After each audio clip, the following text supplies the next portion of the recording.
Green Dragons play host to Toms River South in a ball game that's going to go a long way in deciding who will win this always tough Class A South title. Good afternoon, everyone. I'm Steve McCullum. Alongside me this afternoon are George Jeck and Dick Patton. And George, Brick is starting to rebound now after those 2 losing years. They have a good shot at winning A South. They have a very good team, and they lost a tough game that a lot of people said they should have won last week against East Brunswick. East Brunswick, in my opinion, is one of the top 5 teams in the state of New Jersey, Steve, and they lost to probably the best team right now, Cherokee High School, their first game. So Brick Township really had their work cut out for them last week with a formidable foe, and they demonstrated that they could play football with a team like that.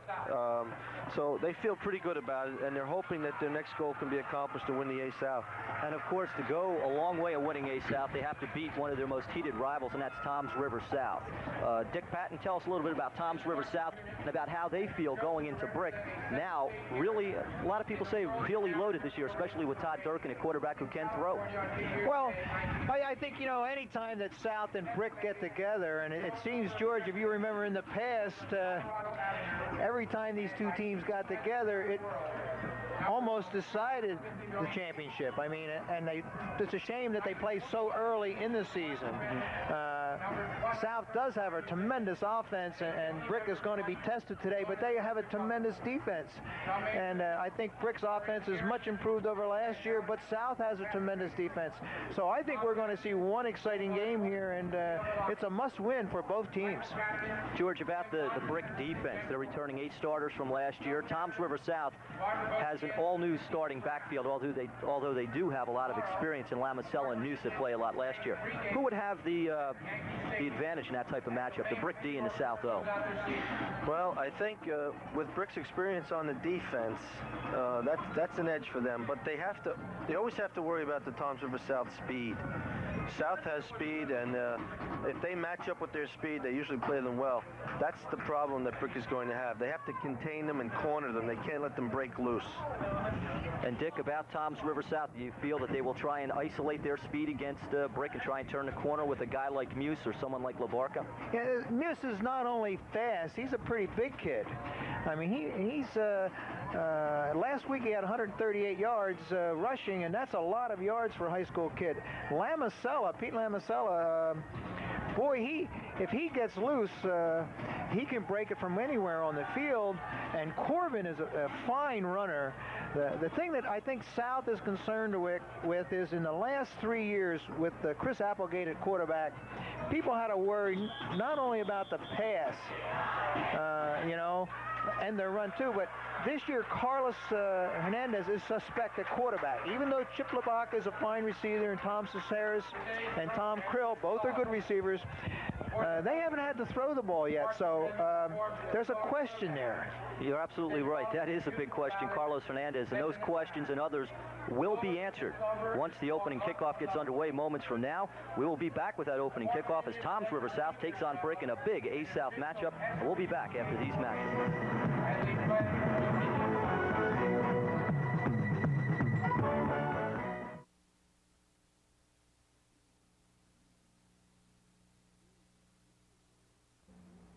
Hi, I'm Mama Eagle. If you're like most people, your life is very busy.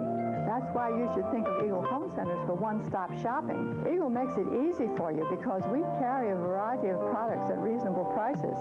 You can purchase gifts, items for your home, paint, lumber, and more, all in one stop. We are open 7 days a week for your shopping convenience, and our courteous sales staff is always ready to help you find the right items. So listen to your mama. Shop Eagle Home Center. You'll be glad you did.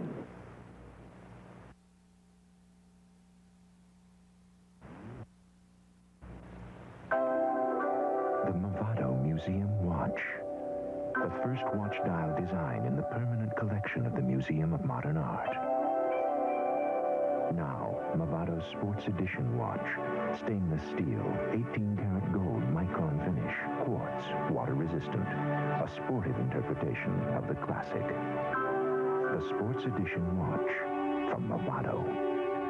Available at Corinne Jewelers, Main Street, Toms River. Hello. Have you ever heard the expression that chiropractic is a natural painkiller? I'm Dr. Ralph Perone of the Community Chiropractic Center in Toms River. Today, millions of people are being treated chiropractically for headaches, dizziness, neck pain, numbness in the hands, low back pain, sciatic, and pain down their legs. If you have any of these signals that may indicate pinched nerves or nerve irritation, phone our office at 341-2210. Need a tractor, pump, or drill, or the parts to fix your gas grill? Stop at All Four Seasons. And when your propane tank needs refilling, or the chore calls for caulk or milling, stop at All Four Seasons. Have your affair free from worry. Rent a tent into which your group can scurry. Whatever you need for a home, job, or store, All Four Seasons has by the day, week, or more. So stop at your nearby All Four Seasons along Route 9 and check out the thousands of rentals. So fine.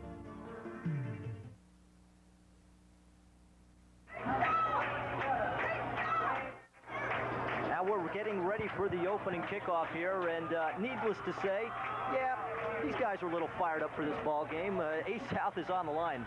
I would say so. This game should be at the end of the season, like Dick said before, but unfortunately, the way the scheduling fell, they're going to play today.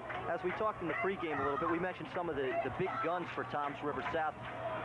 How about Brick? Who we have to look out for on that side, as they will receive the opening kickoff? Well, you've got Dave Christopher, number 47, who's the captain out there today, and Scott Lloyd are the game captains. They'll be important in the Brick scheme, both offensively and defensively. And you got Todd Durkin, who's an exciting quarterback, who's a junior. He holds the key to Brick Township's offense. And on defense, we have to look for Alex Pedri, their middle linebacker, number 60, who's a hitter and a hard leader. He's a good leader, and Greg Bohack is another senior that you're going to have to look for. It seems to be total opposites here. Brick has 8 returning starters on defense. South only has 2. And right now, they're going to have to put those guys out there against Brick and against Todd Durkin, who you're going to see him air it out today, I believe. Yes, but you know, South has a couple of good linebackers in Ken Madalena and Chris Reichel, and also Mike Kennedy, one of the captains, number 55. George Basso, before the game, said he thinks that the key to this game is going to be South's defensive line. So let's take a look and see what happens. And that defensive line, Mike Kennedy is one of the returners. He played a lot last year. Steve Hartnett, his brother Brian, played last year. Domingo Armenthal and Ken Morris make up that front 4. And Jim Lutzweiler will kick off for Toms River South. They kick off from the 40. I was watching the Brick practice twice this week, 2 days I went, and Vinny Muse is going to be watched wherever he goes. He's going to find some green helmets on him, but I think he's up to the task. Well, he's going to see a lot of that, I believe. But then again, if you key on a guy like Vincent Muse, Pete Ramacella's no slouch either, and he does have a lot of experience. Yeah. Well, I think the Brick coaches feel that Chip LaBarca Jr. and Vinny Muse hold the key for this Toms River football team, and that's what they're going to concentrate on. Back deep for Brick, number 31, Bob Lutkowitz, number 87, Paul Farley. And we are just about underway. Big game for Class A South and in the Shore area. Has to be one of the biggest games of the weekend, of course. The kick is coming down to Farley on about the 1-yard line. Farley brought down by Frank Caldwell at about the 25, 26-yard line. Nice wedge return. Well, let's run down the Brick offense real quick. Todd Durkin, number 10, the quarterback. Look out for him. Number 47, Dave Christopher, will be in the backfield, along with number 46, Dan Crank. Bob Lutkowitz, who was back deep on that kickoff return, is the wingback. Paul Farley is the split end. Pete Hennigan is the tight end, and here come the Green Dragons.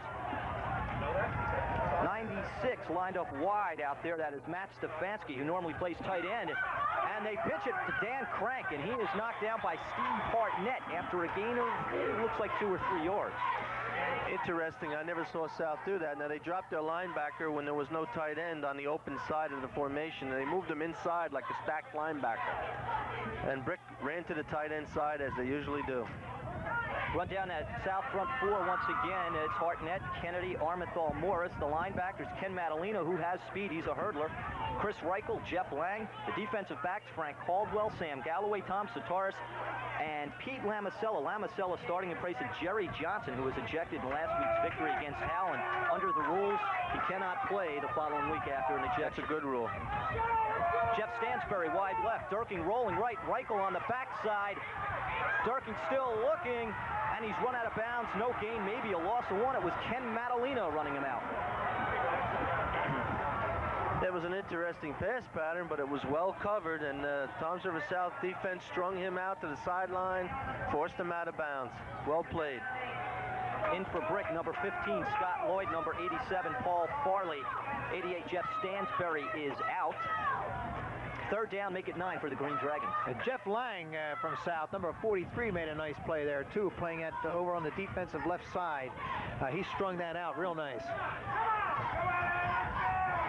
Caldwell matched up with Farley, closest to your screen. Quick drop.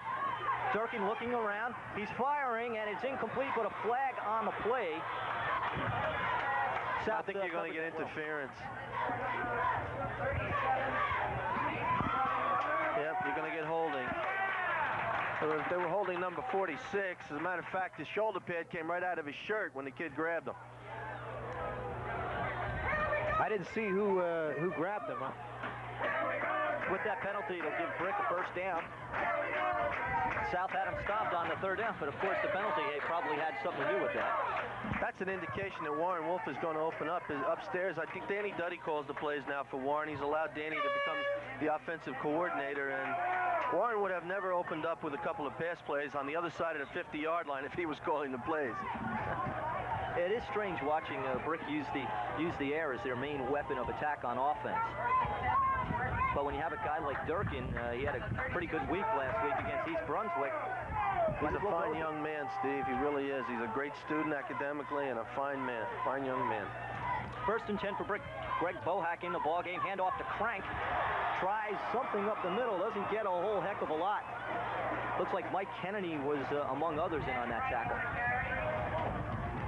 Yes, talking to George Brasso, he just felt that his defensive line was very solid, and if they could force Brick to pass, he thinks that they'll be better off. And Bill Wilbert, the defensive coach back there, says they're hoping Brick will pass.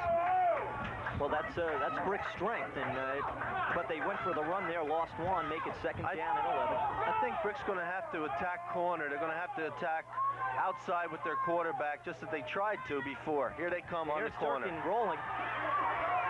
Looking, fires across the middle of the field, and it is incomplete. Frank Caldwell on the coverage. Crowd doesn't like the call. Paul Farley was the intended receiver. Frank Caldwell making a nice play, number 7 for South. I think he was the one that caused the incompletion because he dove right in front and I believe tipped the ball and it hit the ground, and it looked like he caught it, cupped it, but he didn't. It hit the ground. He almost picked it off. I was going to say that. He had great closure, what we call closure. In other words, getting from your position to the ball when you're playing zone. He closed real well on the ball. That's what the professional backs are good at. You get beat every time, but it's how do you recover? Brick likes to make a lot of changes with the plays. Jeff Stansberry in right now. He's wide left. In motion is Lutkowitz. Draw. And Dave Christopher brought down. No gain. There's Jeff Lang, Ken Matalina. The linebackers for South have been active so far. Hey, when I coached against the Brick Dragons, every time they split and sent motion to the wide side, they ran draw, and they ran it again there. Well, last week against East Brunswick, Brick was burned on a fake punt. Maybe they might try to use that someplace in the game to their advantage. Durking is the kicker. Chip LaBarca back for the punt. He's down around the 35. And coverage right there by Scott Lloyd. He downs it on the 41. Well, South will start out on 1st and 10, and it almost hit a South player in the back. That was Pete Lamicella. I don't think he knew where the ball was. It got caught up in the wind. It was a knuckleball. Certainly did. South on offense, and Carlos Hernandez, number 11, is the quarterback. As we said earlier, he's going to have to answer some questions. The South coaching staff apparently knows what he can do, but the rest of us really haven't seen him under this type of a pressure situation. In the backfield with him will be Pete Lamicella, number 33. Vincent Muse, number 41. He is big. He has speed. South has a lot of speed. Chip LaBarca, the flanker. Tom Soteris, the split end. Matt Kennedy, the tight end. We'll get to the offensive line in a second.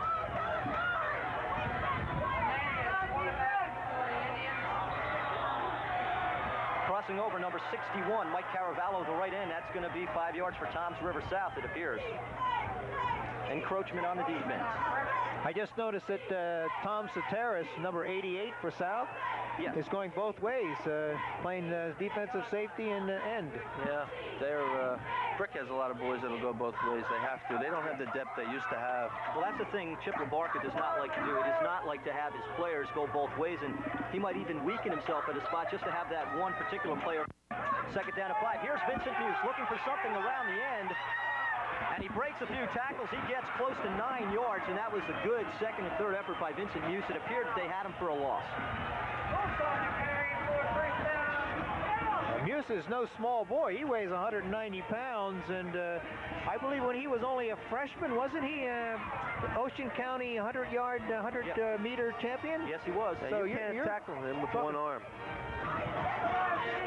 South on the Brick 42-yard line. 1st and 10.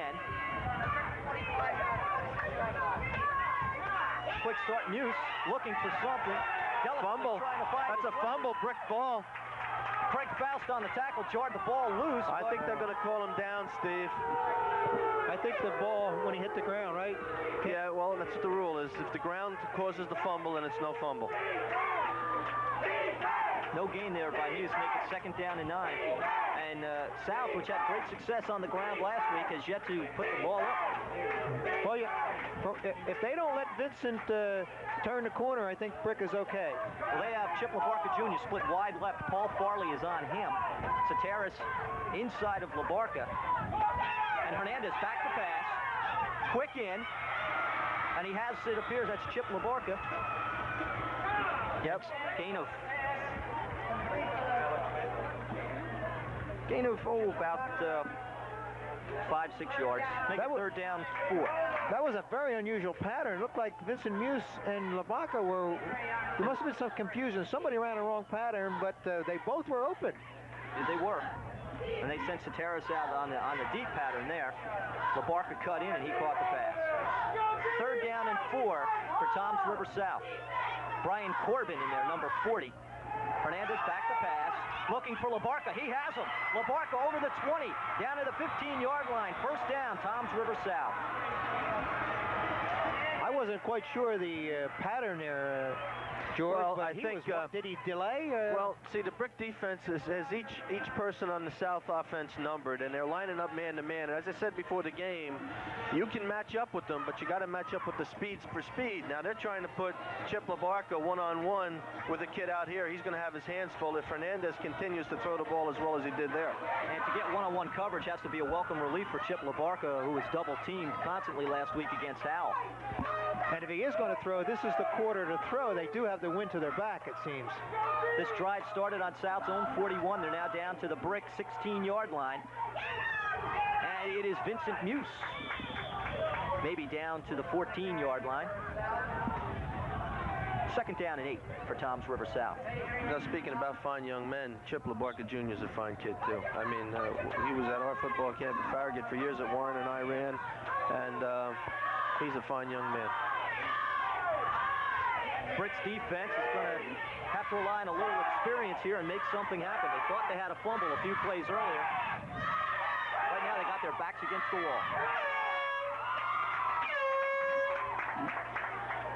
Hernandez looking to throw, looking towards the end zone, and it is incomplete. It was out of the end zone. Paul Farley had good coverage on Chip LaBarca. He had some heat on him. Yeah, there was a little breakdown on the offensive line. The coaches from South are very high on their 2 tackles. John Whistle, number 78, and Brian Wilkinson, 79. And but that time, Brick came with everything they had and did a nice job. You look at the Brick kids, they're really not that big, except for their defensive ends. They're more mobile than big this year up front. Up front, their front 4 average 196 and a quarter. South's front's 189. Hernandez looking to throw, fires. Excellent play by Greg Bohack to break up that pass to number 87. Matt Kennedy, the tight end, bring up a 4th down situation. Greg is one of those kids that I mentioned before the game is going to be important to that Brick defense. You know, the Brick football team, like all football teams, Steve, have an extensive weight program that their kids have to participate in. So they are strong physically. That's one thing Ron Signorino said earlier in the week, that they had an excellent winter of weight training, off-season weight training. Field goal attempt from the 22 should be 32 yards by Jim Lutzweiler, and it is wide to the left. So South comes away empty.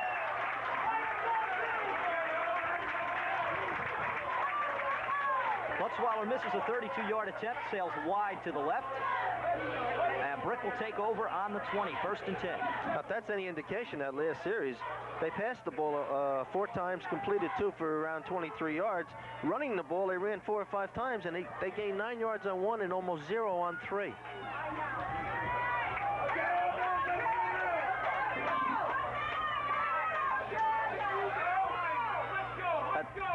That's the handoff to Dave Christopher, and he bowls over the 25 down to the 28, gain of 8, 2nd down and 2. Over the years, we found the Toms River South defense to be vulnerable in the middle. You can pop your fullback in there and gain some pretty good yardage once in a while. In the middle for South, Domingo Armenthal, Mike Kennedy are the 2 tackles. And the right guard for Brick is only a sophomore, Rob Amorghetti. The rest of the line, all seniors. Unusual, because the right guard is an important position in the Bricktown offense. Brick 2nd down. Make it 1.5. They fumble the snap. Little pileup. Looks like Brick has the ball, but they'll lose a couple. Let me say this, the defensive coaches for Toms River South had the linebacker right up in the line of scrimmage, right on the center's helmet. He probably could hear him breathing, and his quarterback tried to get out of there kind of quick, and the ball fell to the ground. They lost the yard, make it 3rd down and 3 for Brick. 4:16 to go here. 1st quarter of play. Nothing score. Toms River South drove from their own 41. Missed a 32-yard field goal attempt. Now Brick takes over on their own 20, 3rd and 3 from their 27. Durkin looking to throw. He has Farley. Farley gets away from Frank Caldwell and then brought down by Tom Soteris. A 1st down at the 42-yard line. Good play. Nice base play for a good football team. South did the same thing before, only in the middle of the field. Nice safe pattern for the 1st down. Mark that ball at the 41. Brick will have 1st and 10. I guess Durkin saw Frank Caldwell playing just a little too far off on Farley, and they got him on the quick move. He juked around him, and Soteris came up, made the tackle. Not after a gain of 10, 11 yards. It's Brick Bonavito up there. On the tackle, Chris Reichel, the middle linebacker.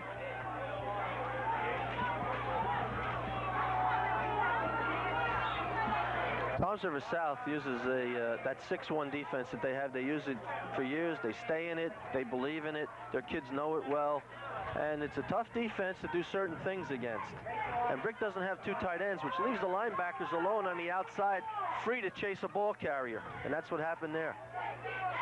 2nd down, 9 for the Green Dragons. Durkin trying to run around the left end.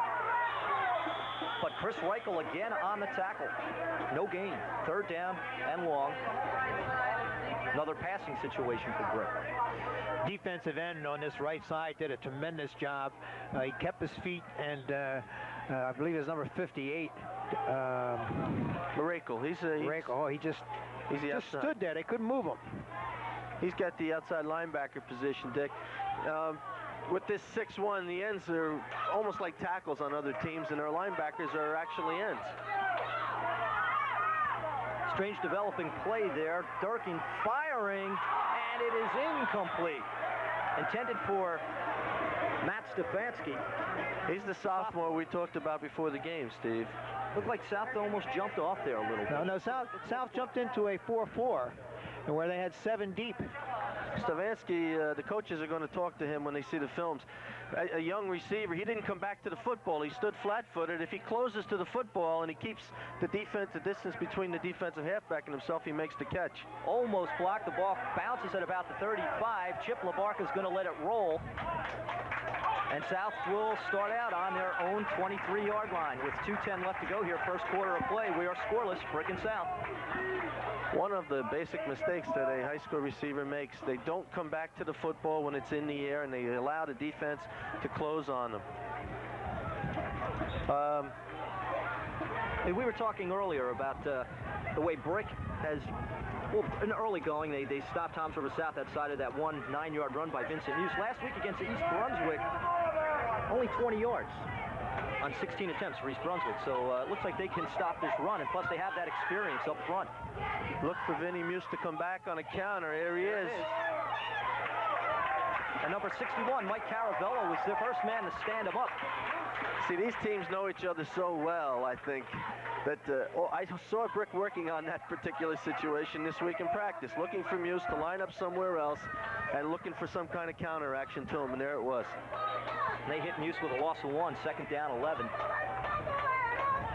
I'm just wondering if South has a play where he comes back and they don't give it to him.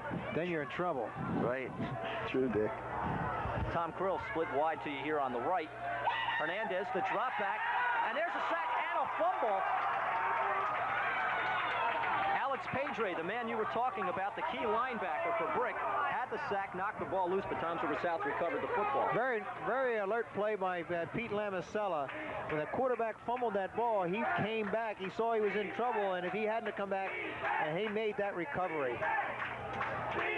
Third down and close to 19 yards here for Toms River South. I don't see them taking any unnecessary chances in this position because this is a defensive battle.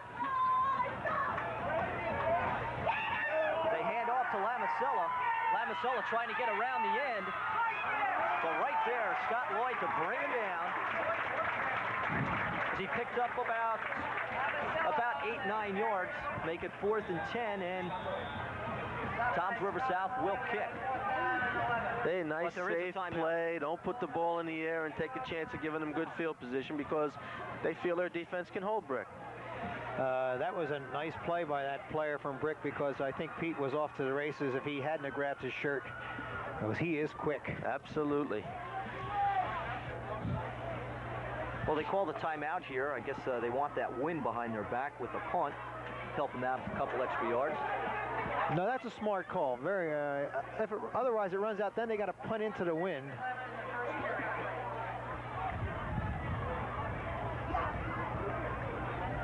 You got two good coaches here.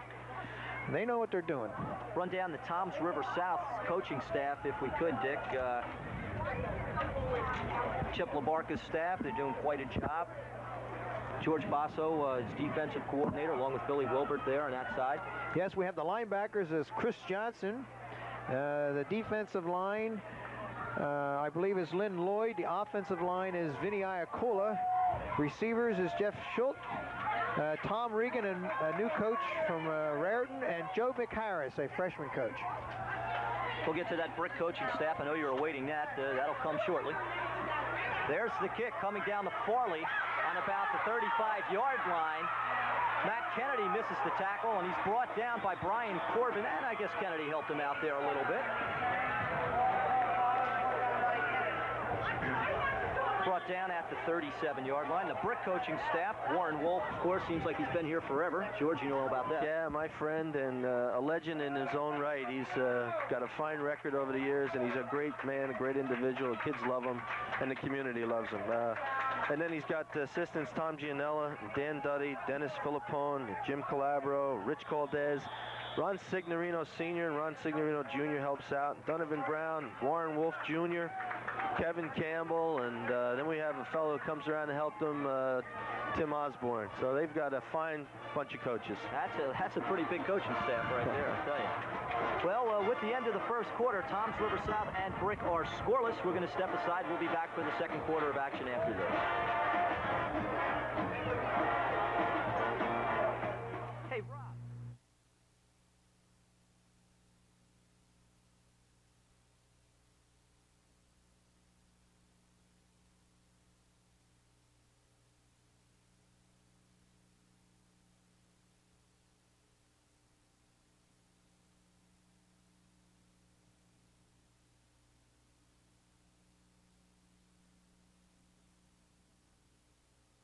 It's me, Monty. Look, how many years have we known each other? Have I ever offered you a deal on seafood? No, and you know why? There never was one until now.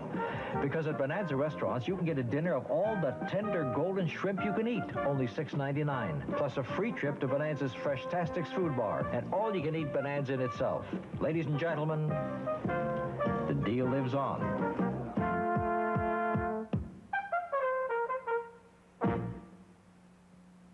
Do you want to make your evenings count? Why not explore the activities provided by Ocean County College, your community college? The Ocean County College Community Education Department offers 90 credit-free courses per semester for personal and professional growth at all ages. The Robert J. Novins Planetarium and the Ocean County College Fine Arts Theater offer many evenings of exciting, enjoyable performances for young and old.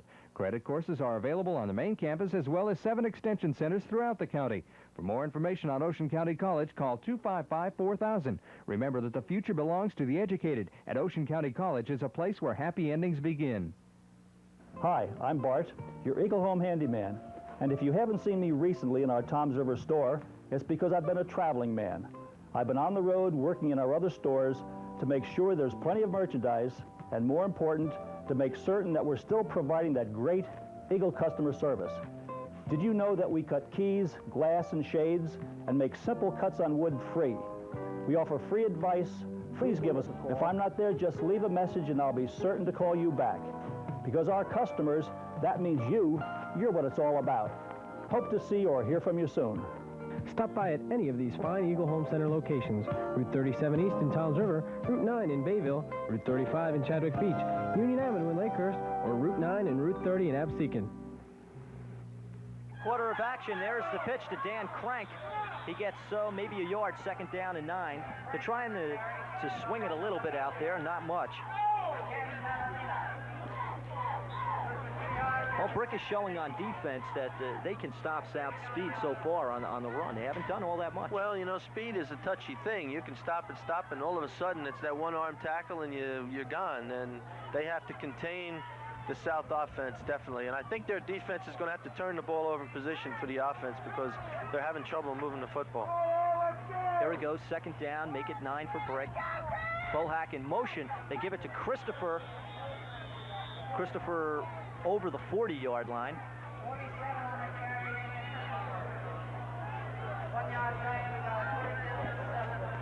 Looking like about 3rd down and 7 here for Brick, and the Green Dragons really are, as you said earlier, George, they're really not moving the football that well. They don't have real speed. They're going to have to, you know, chip away, and they've got to be mechanical and methodical, and they've got to move the ball in chunks.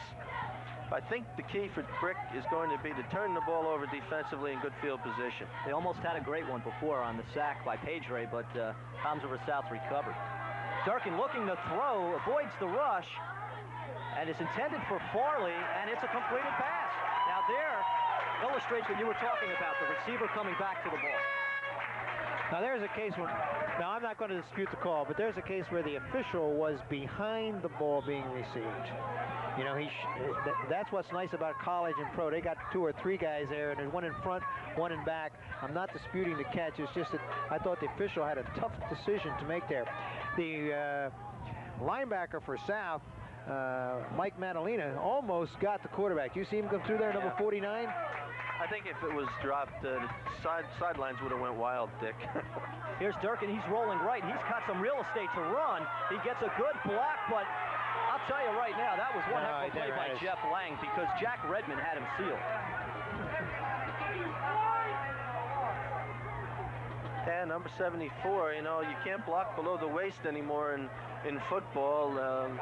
Pretty soon you won't be able to do any blocking the way the rules are going, but that kid made a nice play over the offensive lineman. Oh, it appeared that Redmond had him sealed off on that. He could get around the end. He just kept his feet moving and moved him out there and reached right around him. Lost the yardage on the play. 2nd down. Looks like 11. Looks like there was some movement there for Brick. Looks like Bob Lutkowitz took off a little early, but we'll find out here. I think it was Chris Reichel, 58. Yeah, I think they're going to call it against South. Okay. It is against Toms River South, so make it 5 for Brick.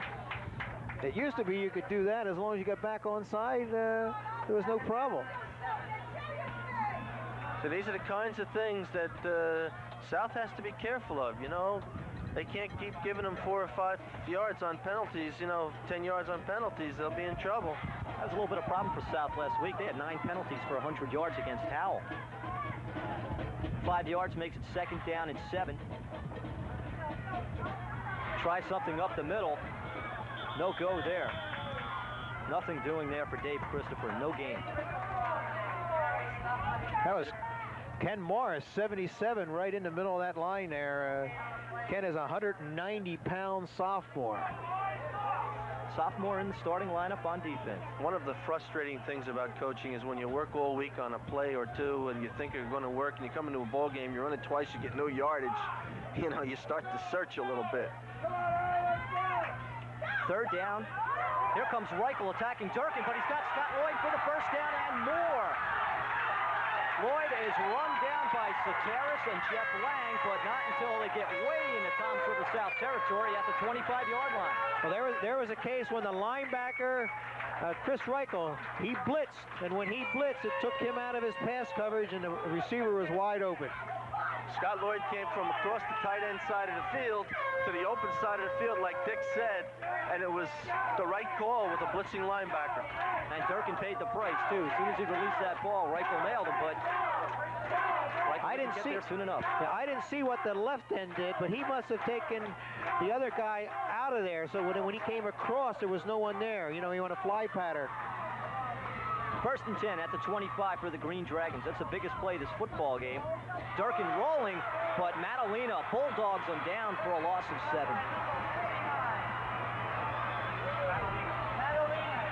That was a miscue in the brick blocking assignments up front. It had to be. The center was doubling down with the guard, and the linebacker came right up the middle. Nobody touched him. Well, Mike is playing right there in the middle. He's crouching down very low. He's the one that just missed Durkin when Durkin was back and threw a pass earlier. Ken Madalena, number 49, with the big tackle there. Makes it 2nd down and 17. Big play for South. Got to give him credit, Brick comes up with a big play, boom. They come back with a defensive play. 2 good football teams. Well coached. Pete Hennigan, wide right. Durkin rolling that way. Looking, he's firing downfield, going for Bohack.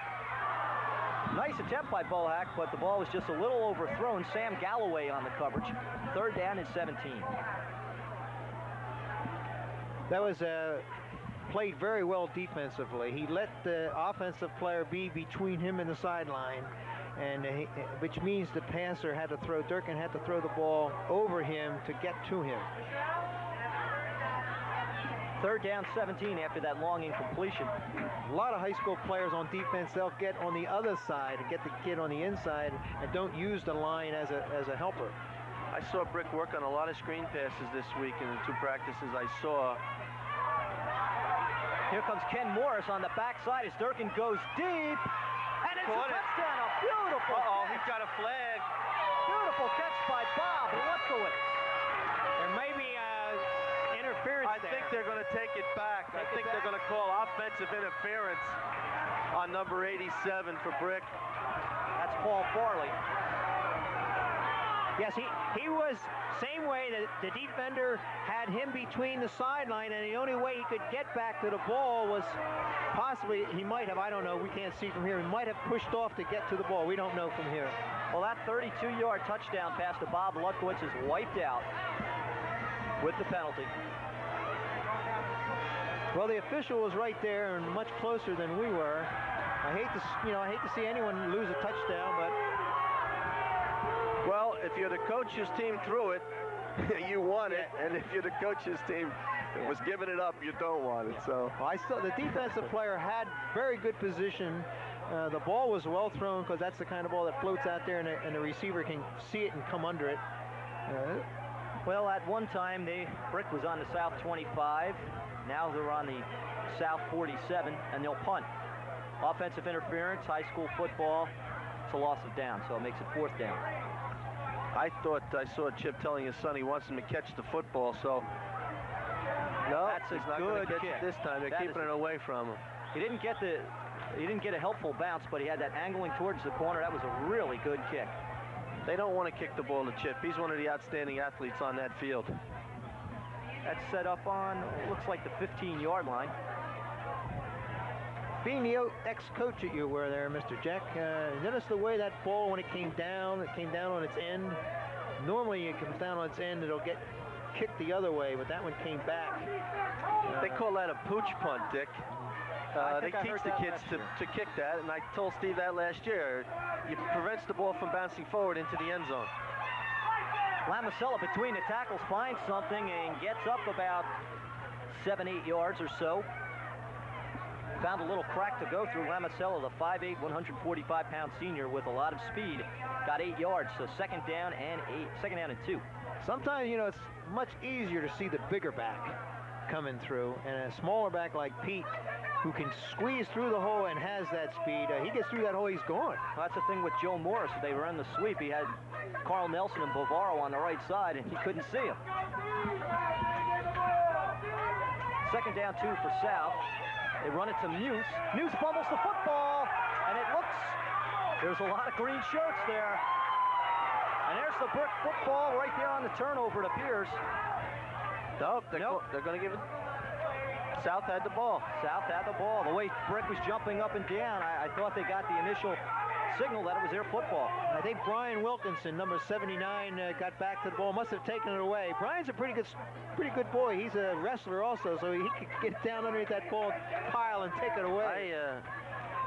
As a coach, you know, you can feel certain electricity. There's a lot of tension out there in the field, and the officials better start to take over, or we're going to have a problem. There's a lot of talking going on back and forth between the players. Loss of 5 on the play. Third down, 7. Hernandez looking to throw. He goes for Lamasella. He has dropped the football. Otherwise, he had a first down. I think that was a case of the old axiom. He was running with it before he caught it. And I don't know how many times we hear that almost every football game, college, Pop Warner, whatever. You hear the same old thing. Started running before he caught it. See now, you got to be careful with a pass like that, Dick. You know, you throw that ball up for grabs like that. I don't like to see them floating cross court. That was a floater. That was a floater. Punting, Chris Reichel, 58. He's kicking into a wind, line drive type of kick. Farley lets it bounce, and it takes a south bounce. And it is down by Matt Kennedy on the 40-yard line. Now that was an instance, if Farley catches that ball, he saves Brick at least 10, 15 yards. Yeah. Warren has a rule over the years, and it sticks in your mind. It rings like a bell because he yells it out of practice. If you can't catch it on the fly, get away from it. And that's what he did. Okay. But there was a case he threw a block. If that ball had bounced back towards him, he didn't know where it was. Brick with the tight formation. Durkin looks like they're trying to set up a screen, and it's incomplete. Looks like they wanted to set up the screen to Brick Bonavito, but it just didn't quite develop, so they threw to Paul Farley, and he couldn't get to that one. I think that was a fake screen, Steve. Fake screen to draw them up and try to catch a receiver down the field. Well, I don't know if you saw the 2 outside receivers came in, and it was almost like a pick play, except what happened, the 2 receivers and the defensive men all ran in each other. There were about 6 people, about 6 yards downfield. They all ran in each other, and I think that's why that wasn't successful. Do you think Warren would be tricky enough to run a fake screen, George? Second down, 10. Nothing here for the Green Dragons. Brick Bonavito ganged up. Domingo Armenthal, Jeff Lang there. Loss of a yard, third down, 11. Usually you try to take a play that worked well for you the week before or 2 weeks before because you know you're being scouted by the team you're playing, and you try to do something off of a play that was successful because you know they're looking for it. And I think that was the case there, Steve. Jeff Stansbury, wide left. Durkin on third down and 11. There's the screen to Brick Bonavito. Bonavito I think he's just short of the first down. I think he's short by about 6. That depends on where the official depends where they place the ball, Dick, exactly. And he's got it on the other side of the line, and the stick is on the other side of the line. It appeared that, I think that's a good spot because it appeared he hit and then rolled forward.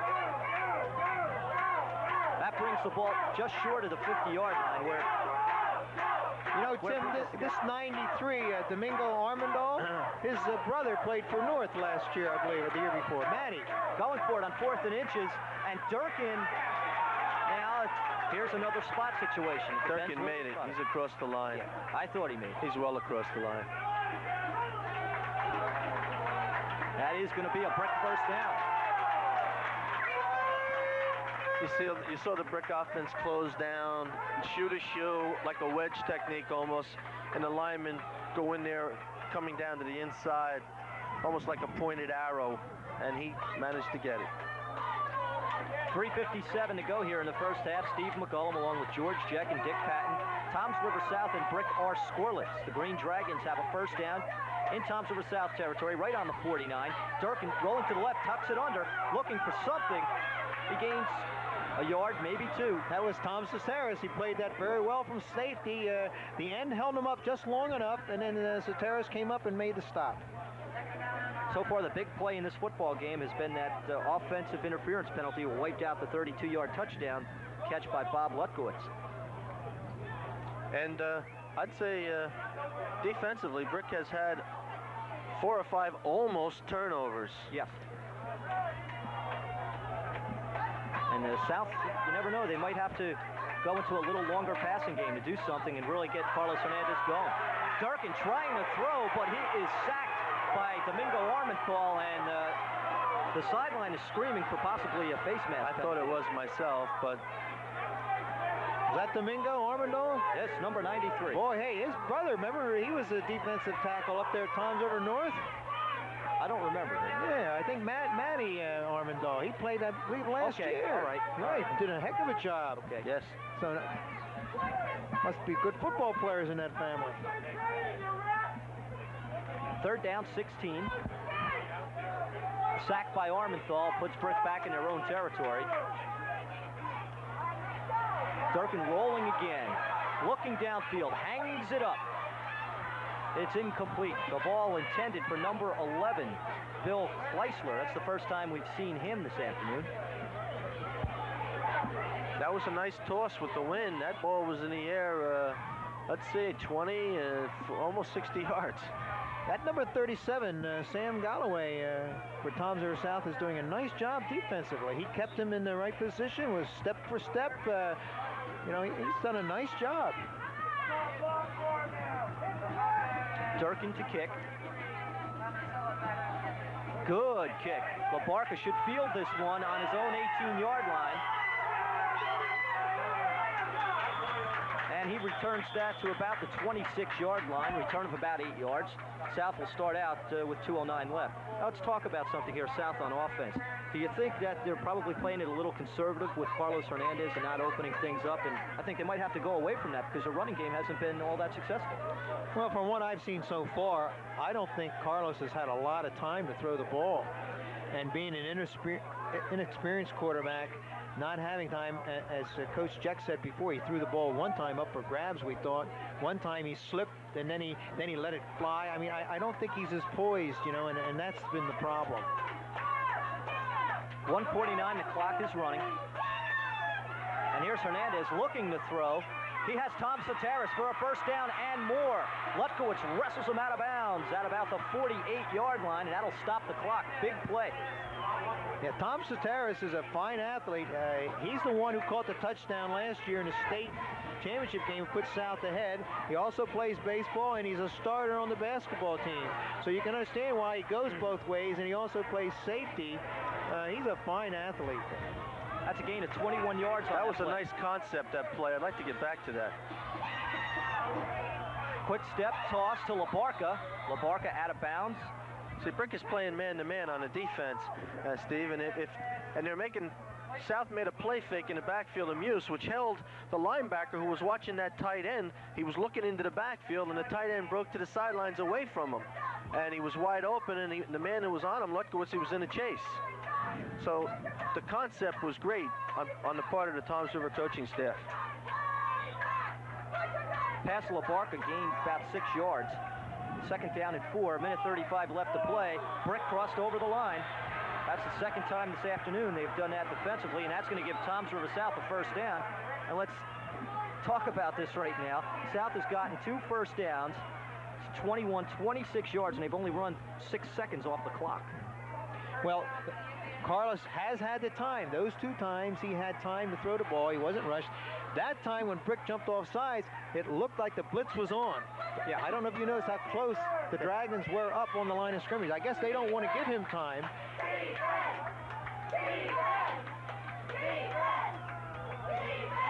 At the 42, Hernandez looking to throw again. The rush is on, and he's sacked by Peter Hennigan. Brick was in a stunt that time. They only had 4 defensive men back, and there were only basically 2 receivers out. So the bulk of the 2 football teams were around the quarterback. Pete Hennigan, 6'3", 210-pound senior with the sack there. Loss of 1, maybe 2. And there's a timeout. Who called that timeout, by the way? I missed that. I believe it was Toms River South. That's their second. They have 1 left, 1:28, 2nd down and 11. I look for, when you're playing man-to-man defense in the secondary, you've got to be cautious of hook and goes and delayed patterns and things like that. And I think the Brick defense best be cautious with young Chip. I look for him. They've thrown him the ball short twice, and I look for some kind of a pump and go. Well, you know what they could do, because LaBarca has done this many times in the past, is the hook and lateral. With they're running the short patterns, they may have someone coming up along the side and run one of those. They're big plays. Well, that time I think Chip did break down the sideline, but then Carlos didn't have the time. Yeah, not on that play. Yeah. In the past, you know, when Applegate was passing, they threw a lot to the corners. I mean, it was a quick pass. Applegate, they sprinted past, and got the ball outside to Dickerson and those kids, and they took the ball and were off. Now, this is a different type quarterback. 2nd down, 11 for the Indians. Kennedy in motion. Hernandez, another quick pass, this time to LaBarca.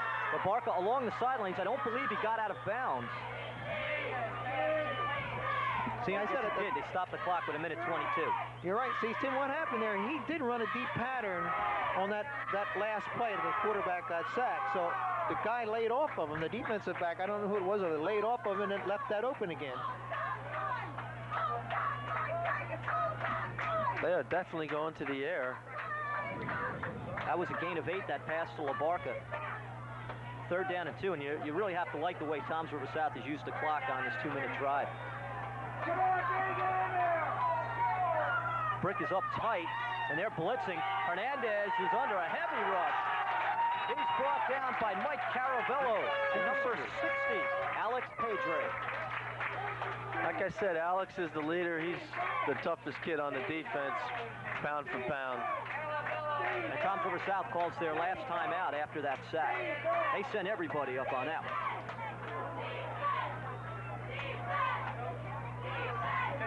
4th down, a situation like this, I guess you get the punting crew ready, try and pin Brick in deep, and hope for a turnover.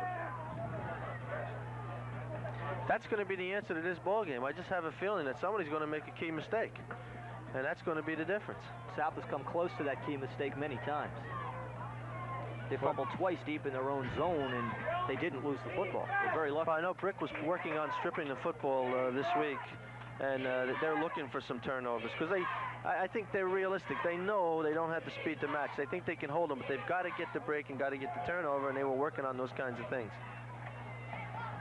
But like you say, the longer the game goes this tight, and with all that speed that South has, all you need is one missed arm tackle, and away you go. Brick has no one back to get this punt. High snap, Reichel brings it down. Line drive kick, and it's a Toms River South bounce. It's stopped on the 10-yard line.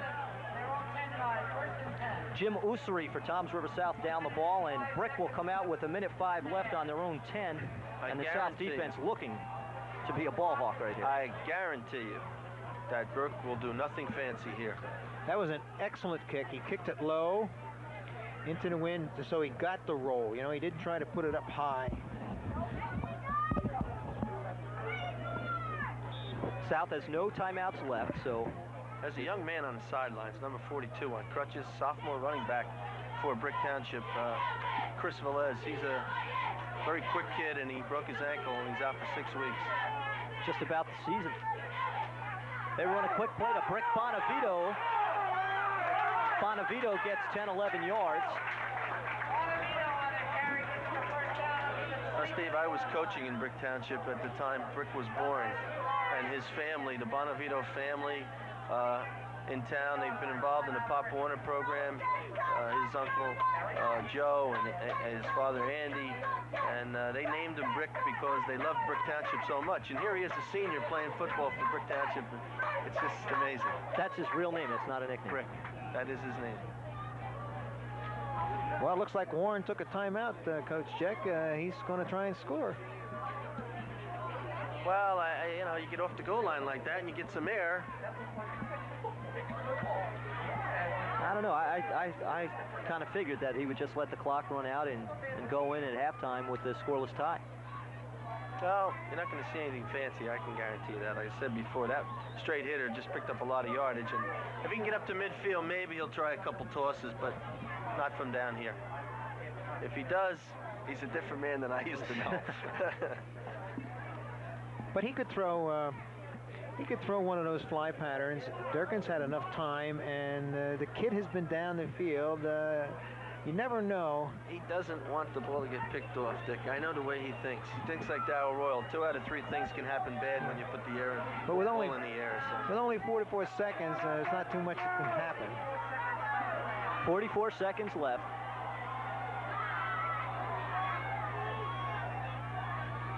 And Durkin looks ready to throw. He's rolling out, but Lang sacks him. The ball is loose.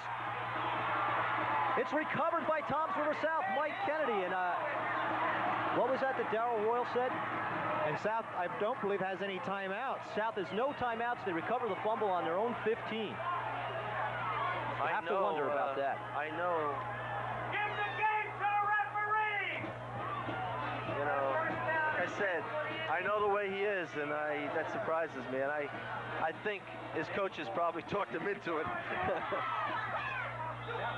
Quick pass by Hernandez to Chip LaBarca. It was incomplete. That was definitely stop the clock pass. Yeah. 31 seconds. Give South something to work with here. They're on the brick. One thing you don't want to do in a game like this as a coach, when your defense is playing well, is to put them in jeopardy and put them in trouble. And it's happened to them before the half. That play definitely surprised me. I thought Brick would just run the clock out and go into the locker room happy with the 0-0 tie. Come on, D, get in there! I know Tommy G's upset. Hernandez looking towards the end zone for LaBarca. Incomplete, just overthrown, and we have, I think we have a pass interference call on Paul Farley. Yeah, I think he grabbed him. 87, is it back Paul there? Farley. And Referee 6, Brick 0. I don't think it was a catchable ball, but I think he did grab him.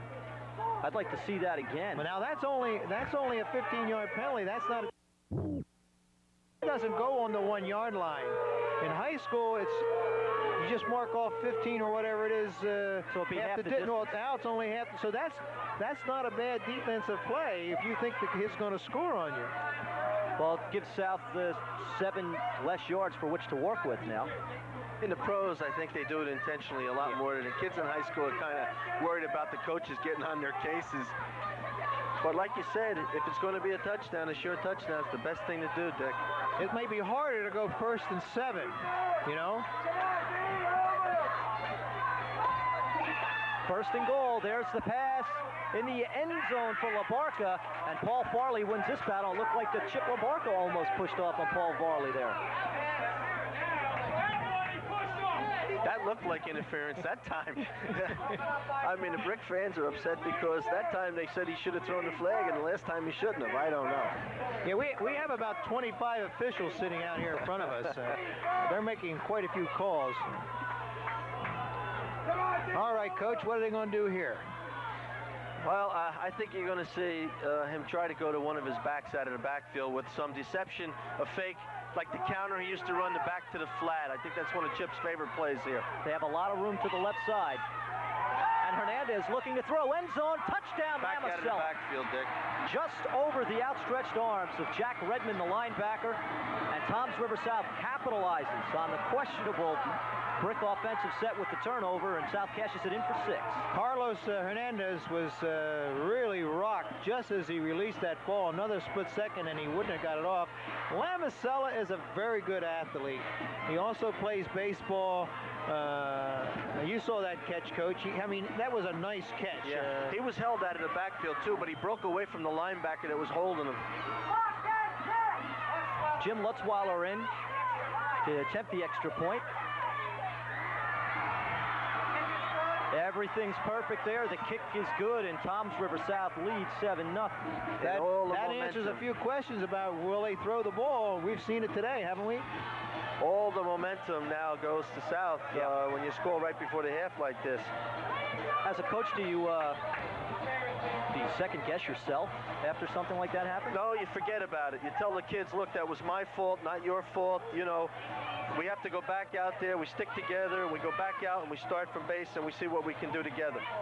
You take the blame when it is your blame as a coach. I always believed in that. And I know Warren is the same way. Even if one of the assistant coaches called it, you're the boss and you could have stopped it if you wanted to, so the buck stops with you when you're a head coach. So following a fumble there with only about 40 seconds left, South with 18 seconds left threw a pass, and there we are, 7-0. That was quick. Best thing in a situation like that, it could be one of those squib kicks. Just a little punch kick picked up by Brick Bonavito. He tosses it back. And that's Paul Farley, and Paul Farley trying to get outside. Paul Farley certainly made that return interesting. Well, number 20, Chip Labaka, was way back playing safety, and with his speed and athletic ability, I don't think he would have gone all the way, but boy, he made it interesting. He certainly did. When he made that cut to the outside, it was like, uh-oh, here he comes.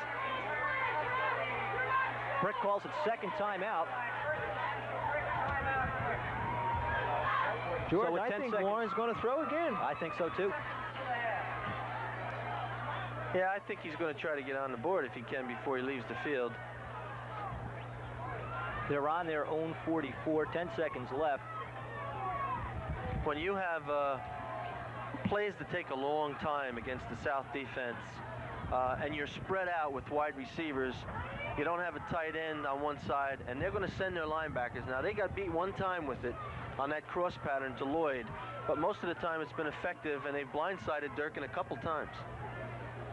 I think what I'd do here if I was Warren, I would drop back pass, get out of there, get Durkin deep, and just let it fly on a fly pattern. That's why I always liked the shotgun against South. Over the years, we tried to use as much shotgun as we could against South, so our quarterbacks could see somebody coming into their face. He's going to look like he's going to fly number 87.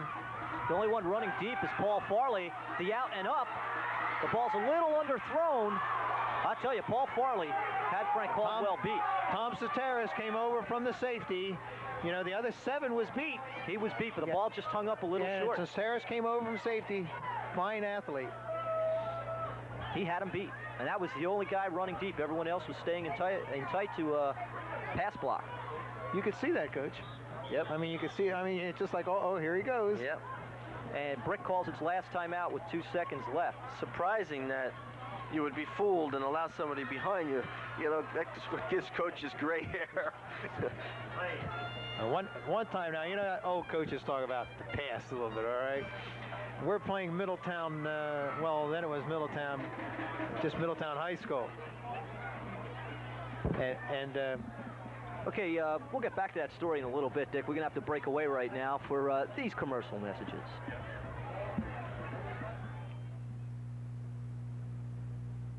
Need a tractor, pump, or drill, or the parts to fix your gas grill? Stop at all 4 seasons. Numbness in the hands, low back pain, sciatic, and pain down their legs. If you have any of these signals that may indicate pinched nerves or nerve irritation, phone our office at 341-2210.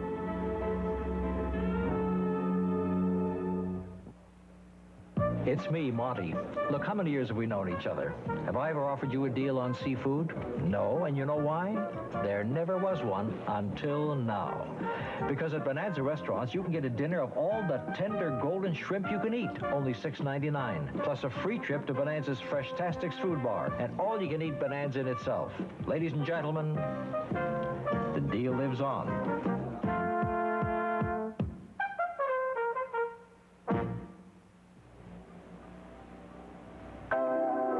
From the Movado Museum Collection, introducing the Black Sapphire watch. Water-resistant, sleek, sculptured black chromium stainless steel. The futuristic interpretation of the classic.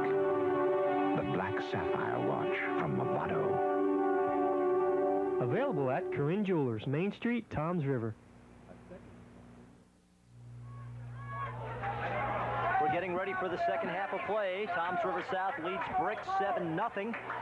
Toms River South will be receiving as Kurt Weidbolt kicks the ball off for the Green Dragons. Back deep, Pete Lamacella. He's flanked by Chip Labarca and Vincent Muse. This ball is coming to Vincent Muse on about the 18-yard line. Muse running to his right. Muse has a lane and gets down to the 36-yard line. Steve McCullum, George Jeck, Dick Patton here for the second half. Toms River South, of course, capitalizing on that big Brick turnover with about 35 seconds to play in the first half, and they converted it into a touchdown pass. Carlos Hernandez, 7 yards to Pete Lamacella, and that's the way we stand right now. It's starting to get a little overcast here, Steve. Just hope that rain stays away for about another hour or so at least. They give it to Lamacella, and he is stood up. Hard charge in the middle of that Brick defense. I still go back to what I said earlier. The key to this game is the defense. Both of these teams have played well on defense, and the defense is going to have to make something happen for Brick especially. And both defensive line have forced the other teams to go to the pass. Second down, no gain on that play by Lamacella. Hernandez looking to pass. It is, if it's complete, they're close to a first down. Lamacella, he did catch the ball. He's awfully close to a first down. Nice catch. Coach Jack, getting back to what we just said a few seconds ago about the defense, I bet there hasn't been a total of 50 yards possibly on the ground by both teams. I mean, they just not running the football today. No, just 2 breakaways, I believe, on both sides, Dick. Right. One off the goal line for Brick, and then Muse early in the game. No more South than last week had about 385 yards. no more than 11 yards on that run by Bonavito. So I guess that's been the longest run from scrimmage all day. Third down, a yard for South. Give it to Lamacella, who struggles close to that first down. Nice effort there.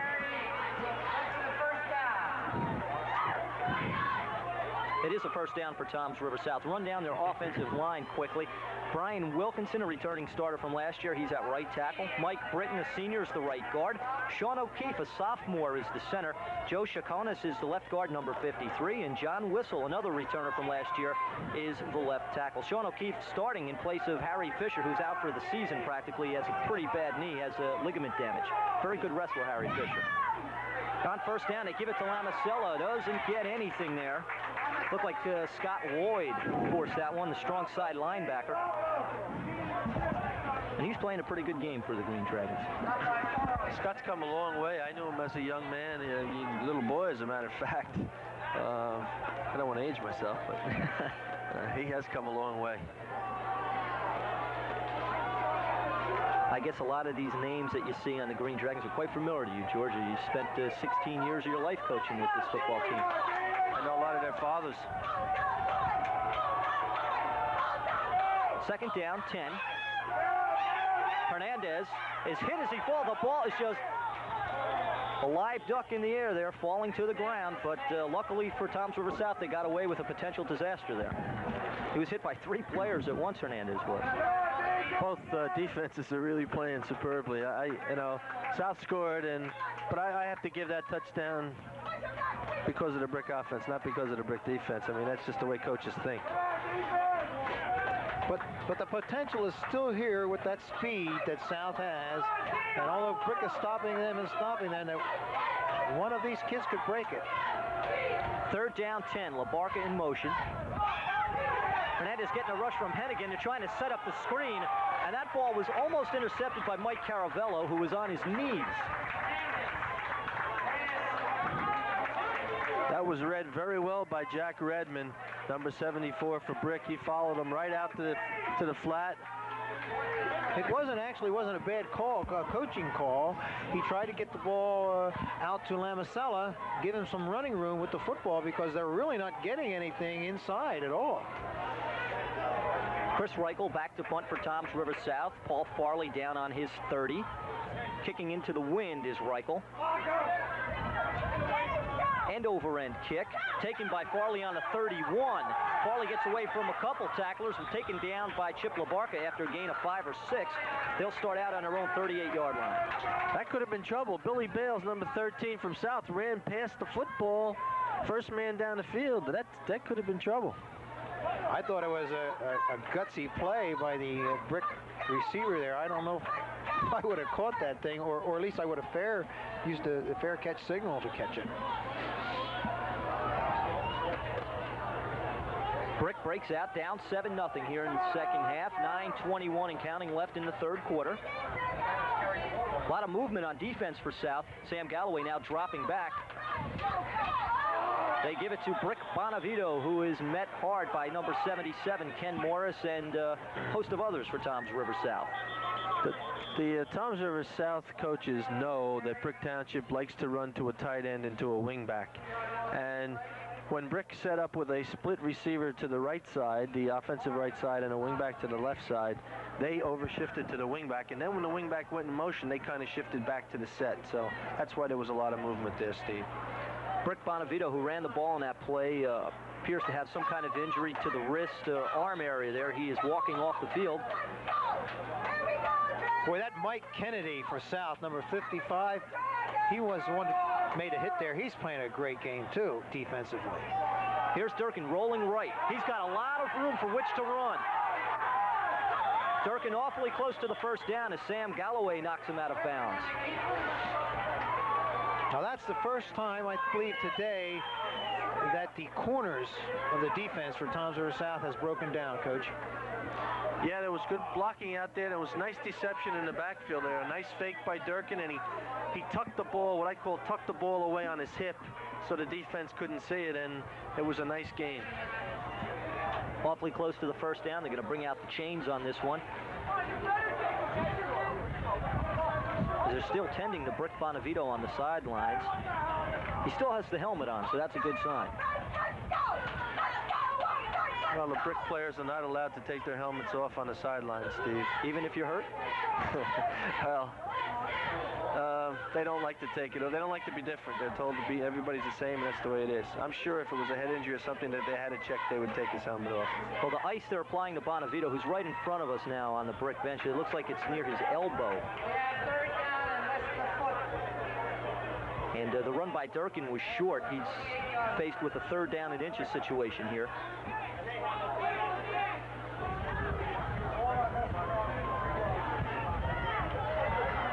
They really haven't gained anything up inside, Dick, against this South defensive front. Like you said before, it looked like they were probing the tackles earlier in the game, and it seems that nothing doing there lately. Maybe what both teams should do is attack each other at the corner with the quick passes, pitch outs, and maybe that will open up the middle a little bit. Here we go, 3rd down and inches. Tight again. Durkin took the ball himself in a similar situation. This time he hands it to Dave Christopher, and Christopher has the 1st down.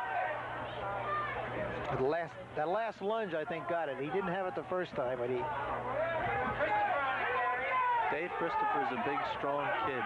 6'1", 210. Very aggressive kid. So that's a 1st down for Brick there at the Toms River South 49-yard line. Got the wind at their back. And the wind is swirling, so if you're thinking about a field goal. Durkin trying to roll. Reichel right in his face. Reichel and number 77, Ken Morris, hit him. The ball is loose. South has the football. I haven't seen a referee signal yet, and yep, it looks like it's South ball again. Once again, another sack and a fumble goes in the favor of Toms River South. Whereas we saw earlier in the first half where South had the fumbles, they were recovering their own fumble. Every single one now has been a linebacker, what I call a linebacker end combination for the defense, the way South plays it, who has been in the backfield and gotten to the quarterback. And he made a kind of tackle where he came over the top and under the shoulder pads to lift the arms up. Hernandez rolling right. Looking deep downfield, overthrows LaBarca. Paul Farley diving attempt in vain, trying to pick that ball off. South will have second down and 10 on the brick 41. Now, offensively there, if that had been Harvey at quarterback. We're going back about 5 years. Yeah, in Chip's offense, that quarterback would have kept that ball and attacked the corner and run with it. Right. Okay? And we were just talking about maybe they've got to start both teams attacking each other at the corner. Yeah. As I said, Brick is, I don't want to give away any trade secrets. They're playing the man-for-man with all the skill positions and all the shifts that they use, South. But nobody has the quarterback man-for-man. If he gets on the corner, they're in trouble. Hand off to Vincent Muse. Mike Caravello drags them down. That delay didn't fool anyone on the brick front, that's for sure. Loss of 1, 3rd and 11. Neither team has run the football effectively, in my opinion. And I don't think it's because of the lack of offense. I think it's because of the super defenses that they both have. But keep in mind, East Brunswick, Brick's opponent last week, only ran for 16 yards on 20 attempts. He didn't even gain a yard a crack. And this veteran Brick defense is tough. 3rd and 11. Lamacella, Muse are the backs. Hernandez looking for LaBarca. The ball is underthrown. It'll be 4th down. And he's very nervous at quarterback. That's about the 3rd time that he came back quickly, and when he planted his foot, he slipped. But instead of like not throwing it, he still threw off that foot as it was slipping. You know, and there was just nothing behind it. Yeah, I think Chip, his coach, Chip, is a little frustrated with the lack of consistency in his quarterback, I think, and that's why he's upset with the young man. Because he looks good 1 minute, and then the next minute he's throwing the ball like a rookie. Almost blocked by Stefanski, but Reichel gets it off. Takes in Toms River South bounce inside the 20. Carlos, when he has time, is going to be an excellent quarterback. It's just he's not getting a lot of time. You got to give credit to the Brick defense.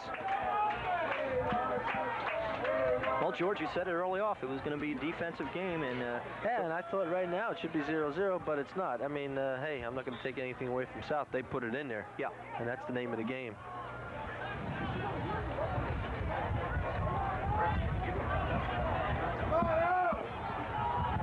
First and 10 for Brick.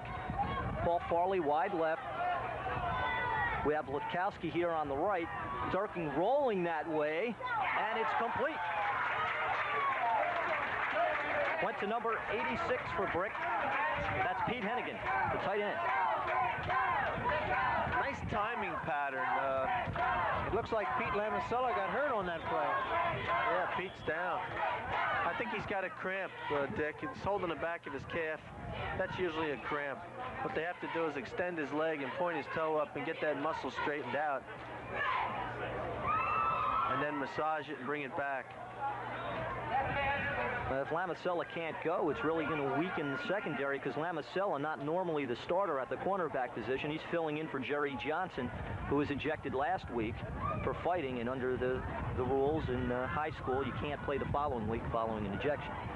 And I'm in favor of that. I think there's no place for unsportsmanlike conduct in any high school or any sport activity, in my opinion. And I think that's why kids play, to learn those kinds of things.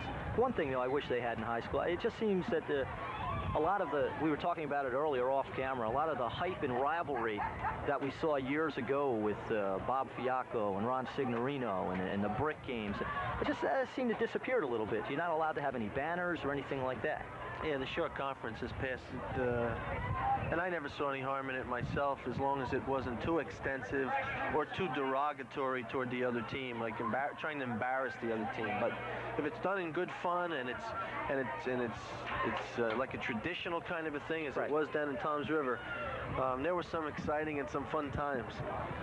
Definitely going back to Bob Fiacco and the Toms River South game, North and South, they came out in those robes, and they had taken the Toms River South game jerseys out of the storage room, and they put them on Indian crosses and made an Indian grave, and Siggy came out riding on the horses, and he was scared to death of the horse, but he, that was the thing. He came out, the coaching staff riding on horses, and I can still remember my daughters were still there. Bill Doherty telling everybody, turn around and don't look. And he told everybody in the South stands to turn around and not look at what the North people were doing. And when the picture showed all the people, they turned around, but their heads were like, wanting to see what was going on, because it was a spectacle. Sure. Yeah. Fiacco got out of the coffin. They had him in a coffin. He got out of the coffin. Fiacco was always good for a laugh. His face painted blue and gold, wasn't it? Yeah, I had my face painted that day. Half of my face was gold and the other half was blue. Everybody in the stands' face was blue and gold.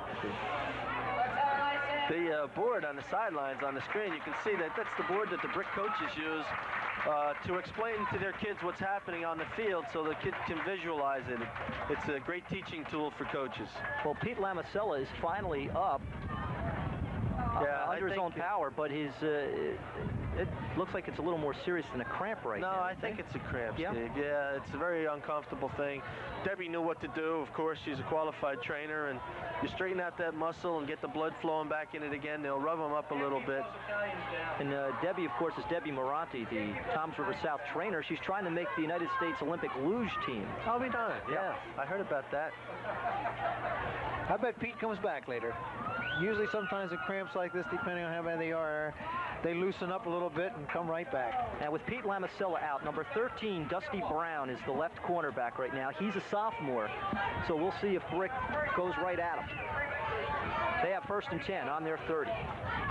It's unusual to see a boy get a cramp on a day like this. Usually a hot day when they sweat a lot and they lose a lot of salt in their bodies, they cramp up, but not on a day like this. I bet they go right at Dusty. Dusty Brown, number 13. And Hennigan is wide right on Dusty Brown. Yeah, good point, Dick. And they're going that way. They throw in, and Dusty Brown intercepts the ball. What a play for a sophomore. John Brown, who used to be the head basketball coach at Toms River High School South. That's his son, Dusty Brown. What a play. Come in for one play and make a catch in a game like that. What? Yeah, it went right through the Brick receiver's hands, and he was Johnny on the spot.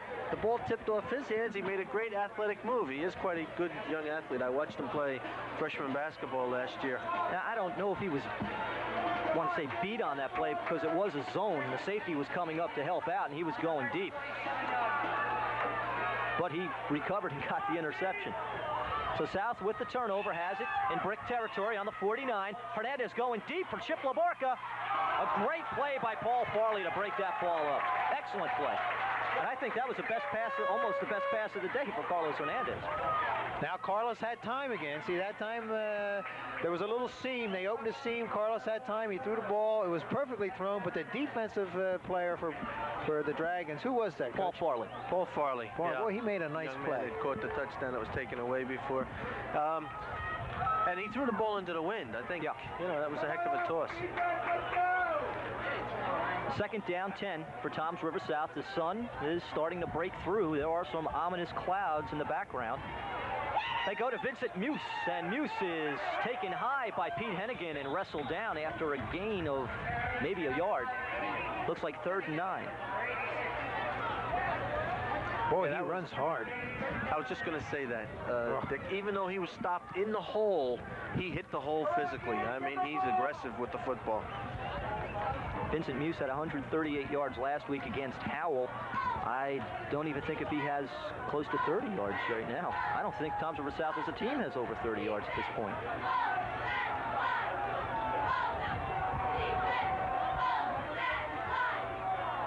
Hernandez back to throw on 3rd and 9. The rush is on. And down he goes. Mike Caravello, the right end, in on that sack. I'm not sure if that was Caravello or Craig Faust, number 51. Did you get a good look at that, George? Was that 51 or 61? I didn't notice it. I was watching a little confrontation down the field between Farley and Chip LaBarca Jr. They've been battling today, those two. There's a flag on the field, and there's going to be a personal foul called. Unsportsmanlike conduct.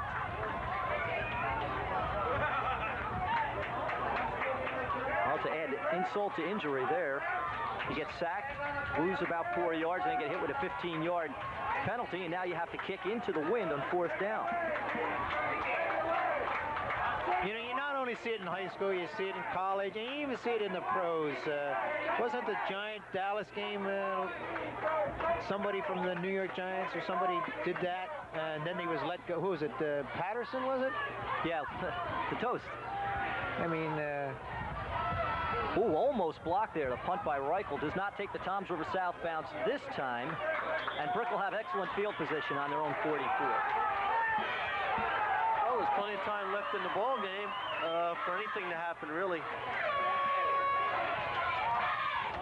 And Pete Lamicella is back in the defensive huddle. And out goes Dusty Brown. Guy plays his first, I don't know what he played against Hal last week, but the first play of the game on defense today for Dusty Brown. He intercepts the ball, and how quickly they forget. He goes back to the bench. Yeah. Was it him or him? Matt Stefanski, wide right. Bob Lutkowitz inside of him. And there's Durkin. The ball is tipped.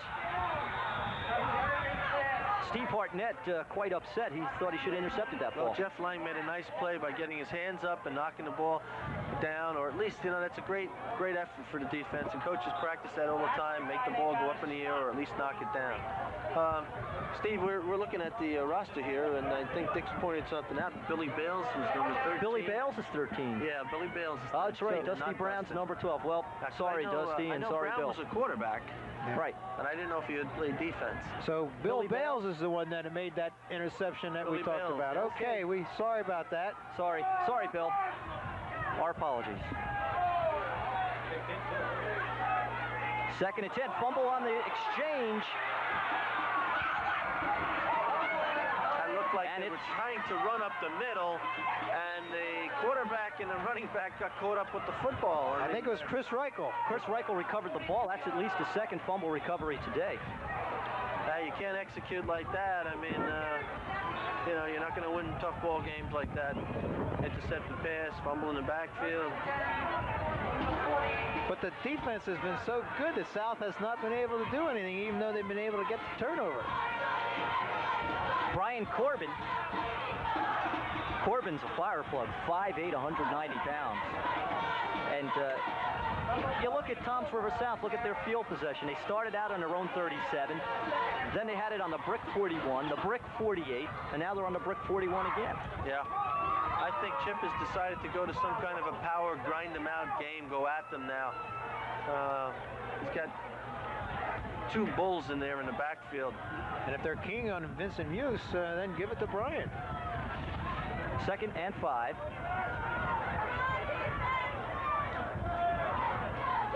They give it to Corbin again. Scott Lloyd in on that tackle, along with Greg Bohack, Peter Hennigan.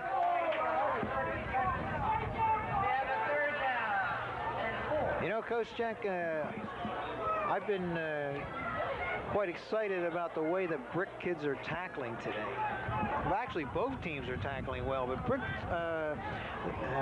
they're making good contact, and before, in other years, sometimes players would get away, but this is stopped. When they're tackled, they're stopped.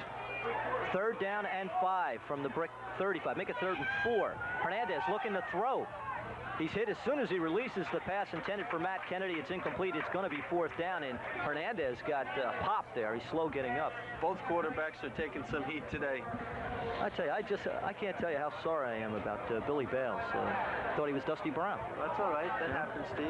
You're usually accurate. It happens to all of us. Well, I think that was you, my fault, maybe. I think I was the one that, you know. Okay, we'll blame it on Dick. It was Dick's fault. That's Dick. I know John. I know his wife. They'll probably shoot me, so.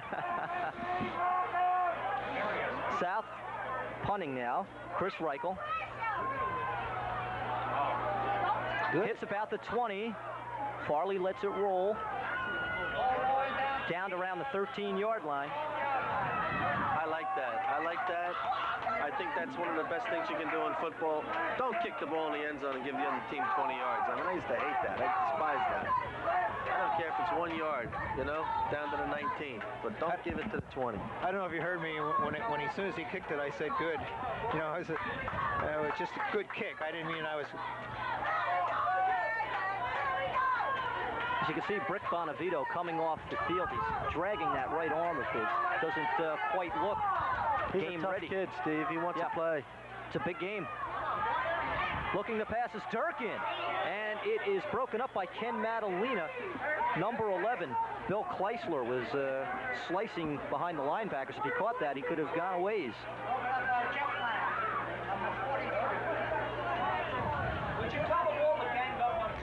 I watched Brick's practices, as I said, this week, and they do just about everything live, Dick. You know, most teams would say, well, I don't want to get this guy hurt, I don't want to get that guy hurt, but they were working live. I watched Coach Signorino with the linebackers, and they were working live on Wednesday, so they were getting ready. That's why they're crisp hitters. Durkin rolling right, looking downfield. The rush is there, and he's driven out of bounds by Ken Madalena, and he gets hit with a late hit flag, so that'll be 15 yards. He was a good 5-10 yards out of bounds before Madalena knocked him down. Once a kid is 5 steps out, you shouldn't hit him like that. He was just overly aggressive, Madalena. Well, it was Madalena who broke up that pass the previous play, made a good play, and that right there, just a little over-aggressive on that. 15 yards for Brick, so instead of 3rd and 10, they're going to have first and 10. I'm not going to make excuses, but that is probably one of the toughest things in football for a defensive player who's that close to the sideline. The momentum's there, the kid's still running, and if you're not quite sure where the line is, I mean, it's definitely a penalty, don't get me wrong, but it's tough to stop. First down, 10. Brick going to the air once again. Durkin looking for Farley. He has him. And another gang tackle there. Aggressive over-the-top hit by Jeff Lang. Well, you catch the football in a crowd and you try to fight for extra yardage and somebody's got you stood up, you're going to get nailed if the other team is aggressive like South is to the football. And he was lucky he wasn't hit harder by that third man coming in, you know? Got 2 great coaching staffs here, you know, on both sides of the field. You've got ex-head coaches on both staffs that are assistant coaches now, and they just do a super job, both teams. 2nd down and 3 after the 7-yard completion to Farley. Brick again to the air. Durkin looking, he's nailed again. Pass intended for Scott Lloyd, a little overthrown. Chris Reichel, who's been very active on defense today, there to apply the hit to Durkin as soon as he released the ball. They're having that same problem. Every time they have the 3 wideouts and no tight end, South comes with their linebacker on the backside, and they're putting heat. So that must have been picked up last week or something as a basic key is they do this, you do it right now. That's it. There's no sense wasting you and standing here. And what they're doing, which is good, is when they're coming, they're coming. You know, sometimes in high school you tell a kid to shoot the gap, they kind of hesitate. These kids, when they're shooting, they're coming at full tilt. But Brick Bonavito is in the ball game. Mismatch in size out here. Big mismatch in size on this wideout. on Lamacella, and they hand off to Bonavito. Bonavito close to the first down. Hey, you're right about that. Matt Stefanski is 6'6", 210. So I said Lamacella is 5'8". That's what I mean. There's a big mismatch in height out here. Of course, there's no comparison in the speed between Right. the two kids. There's a situation here. 7-0, and outside of that one big mistake by Brick, could be a scoreless football game. That was a nice shoestring tackle in there. It looked like Brian Corbin, but I couldn't tell. Brick Bonavito about 3 inches short of the first down. That was one of the few running plays, Tim, that looked like there was daylight. Well, the fans want Brick to go for it here on 4th and inches on the 37-yard line. There's no 40 out there. I guess it wasn't him. But somebody made a nice shoestring tackle that last play. This could be the play of the game, really. Durkin tries to get over the center, going behind Rob Hanscombe and the left guard Jack Redmond. They've got the football. I don't understand how, and unless they marked it with their foot, how the official can pick up the football. And That's difficult. That was just a mass of humanity right there. It's hard to pick up that ball. That's going to be awful tight from here.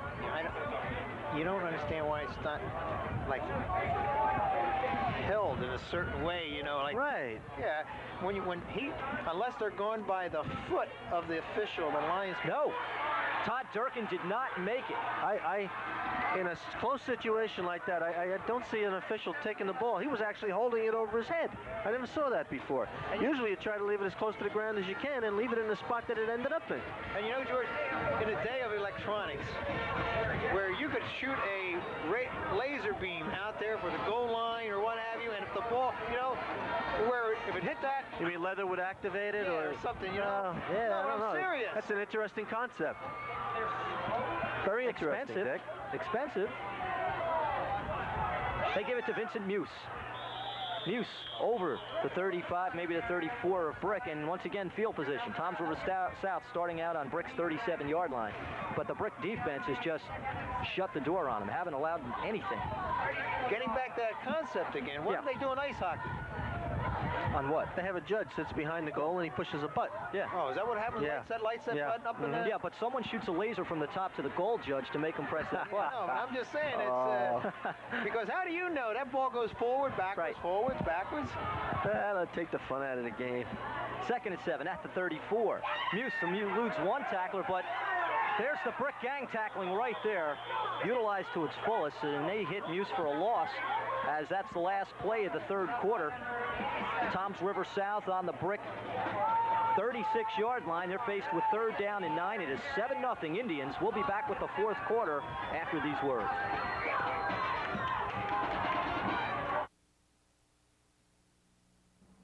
Hi, I'm Mama Eagle. If you're like most people, your life is very busy.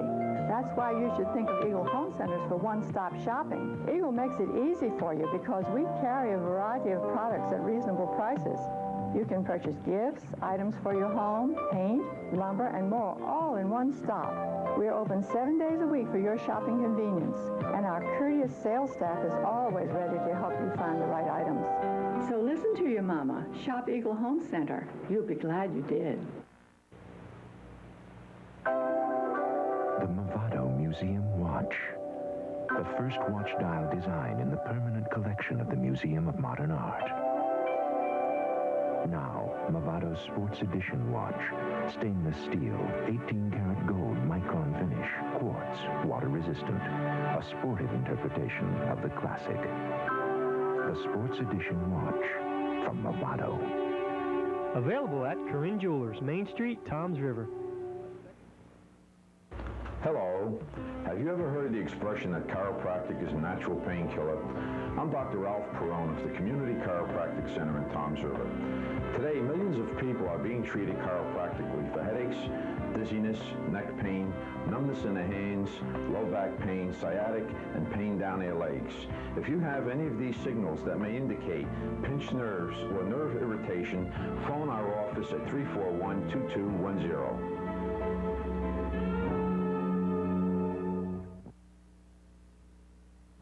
Hi, I'm Lou Tribino, and we've just moved into the incredible all-new Pine Belt Chevrolet with a customer-oriented sales facility created just for you. It really is incredible, our beautiful new showroom, but one thing remains the same, the lowest prices and the largest selection anywhere. And you can always count on Pine Belt Chevrolet for reliable service. So come on down to the all-new Pine Belt Chevrolet here on both sides of Route 88 in Lakewood. You'll be glad you did. That's Pine Belt Chevrolet, Route 88 in Lakewood.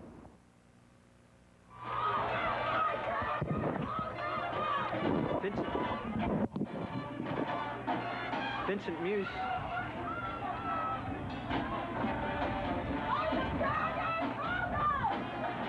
I think South is starting to wear him down. They're not tackling like they were before.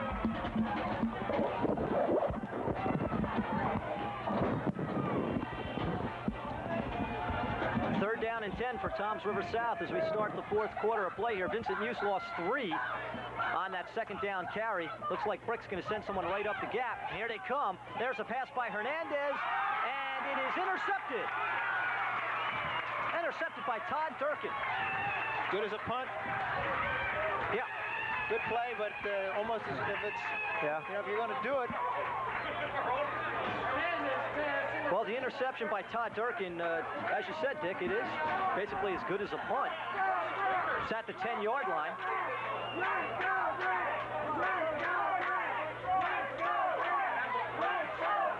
And field position, although it's the ideal thing in the game of football, Toms River South has not capitalized on it one bit.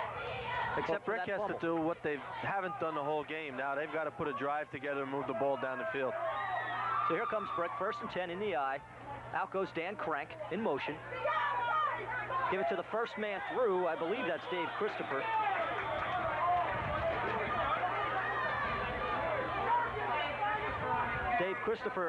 Dave Christopher didn't get anything. He lost a yard. 2nd down and 11. They're on their own 9. South's defense. Excuse me, Steve. South's defense kind of forces you to do certain things. I mean, there's no sense running up on the inside of them. They got 7 guys in there, you know. 2nd down, 11. Durkin looking to pass. Here's Reichel, blindside again. He fires downfield, and it is incomplete, intended for Pete Hennigan. And I'll tell you, as you're talking about, they're sending those linebackers consistently on the blind side. Yeah. And nobody's stepping out to pick up, and there's no backs in the backfield because they're sprinting to the corner. So you've got to get rid of the football real quick. And I don't know why Brick hasn't screened back to that side. I mean, I would have screened back to that linebacker side a couple of times just to keep them honest, but they haven't done it. Well, maybe they might do it this play. We were talking earlier in the ballgame about using a play to set up another. Now could be the time. 3rd down and 11 on their own 9. 3rd down and 11.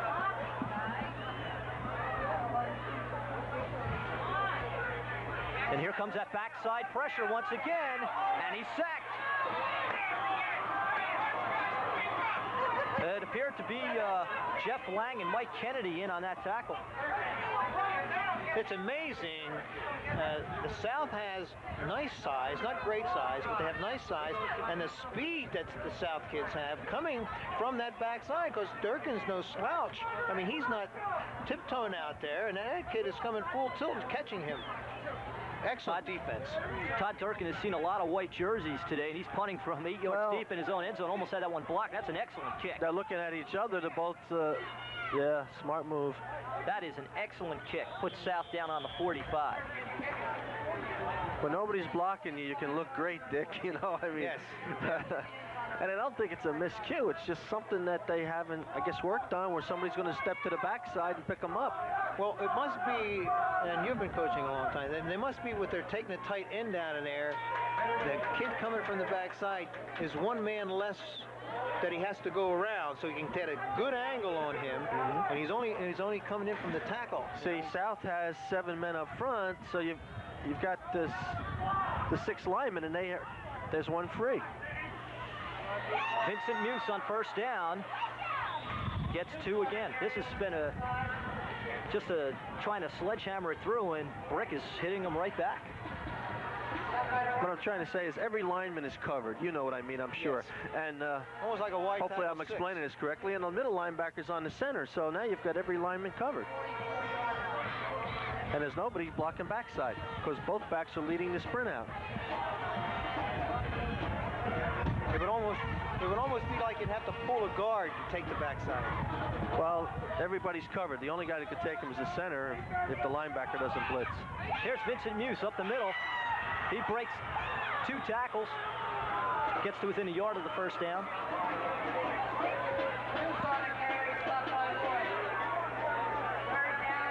Time it looked like he broke a couple of tackles in the backfield. Strong runner. Good leg action. 3rd down 2 for the Indians here. I think the Brick defense is either getting a little tired now or they may be a little frustrated. It's hard, it's hard to say.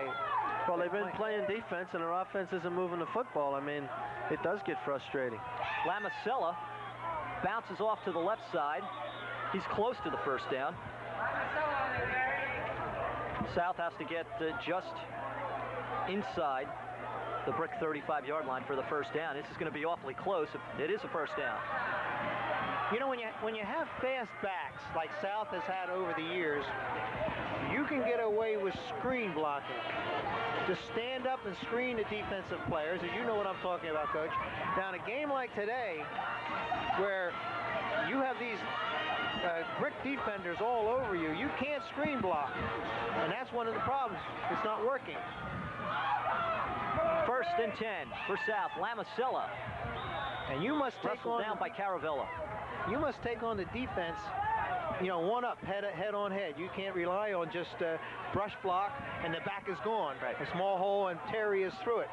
And I think Brick is doing a nice job defensively, and South is probably doing a pretty good job offensively. But it's like 2 even teams out there, 2 even lines. I think the difference between Dickerson and Terry and Danny McHarris and guys like that and Muse is they had great takeoff. When they took off for the line of scrimmage, they were moving. He's a little slow starting. I mean, not as quick off the mark as those other kids. And I think that's the secret to a great back, in my opinion. We always try to teach our kids to get off the mark quick. Get to the line of scrimmage as quick as you can. And I think those guys had that where he's more of a harder runner.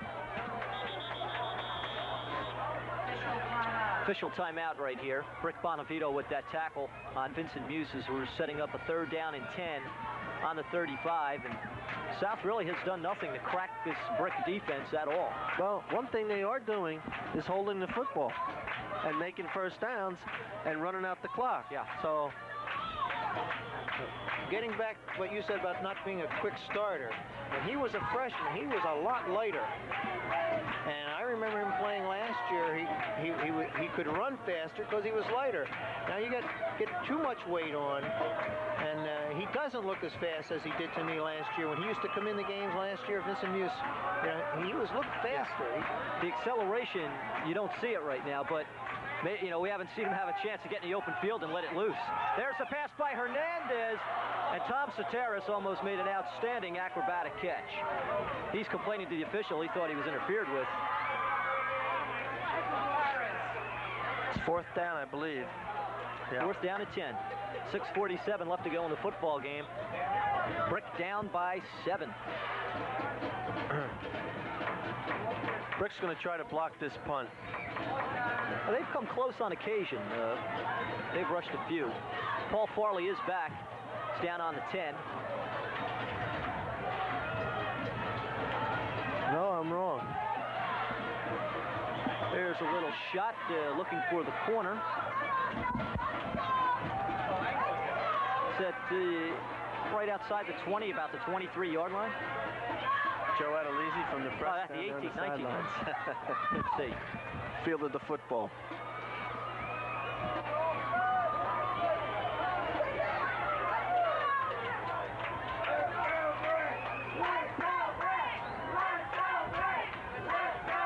Brick's last 3 possessions, they have started out on their own 13, 10, and 19-yard line. And they just haven't had the ability to drive the football down the field. Durkin looking to throw, looking to set up that screen to Christopher. They have it. Christopher runs out of that tackle by Steve Hartnett. and gets awfully close to that first down. It's a good thing Steve Hartnett was there, because he would have motored down the sidelines. And just enough. You got a hold of that shirt and held him up for everyone else. I thought that play went a lot further than it did. They picked up 5, so make it 2nd down and 5. But don't forget the quarterback drifted back pretty deep. Yeah. You know, and then it's not really much of a pass. Well, Steve Hartnett's the kind of a guy you want looking for screen, because you know maybe he's too bulky to get to the passer first. So you tell a guy like him, look, you stay in the line of scrimmage and look for draw, you look for screen. Right. And he was in the right place. Good play to by Christopher to get out of that to get 5 extra yards. Durkin aired it down the sidelines, and it's picked off by Frank Caldwell. The receiver was supposed to be Paul Farley, but he couldn't get past Caldwell on the sideline. Well, you saw Soteris on that coming over from his safety. I believe so. They were both there. Both the defenders were there. That looked like a miscue on the pattern.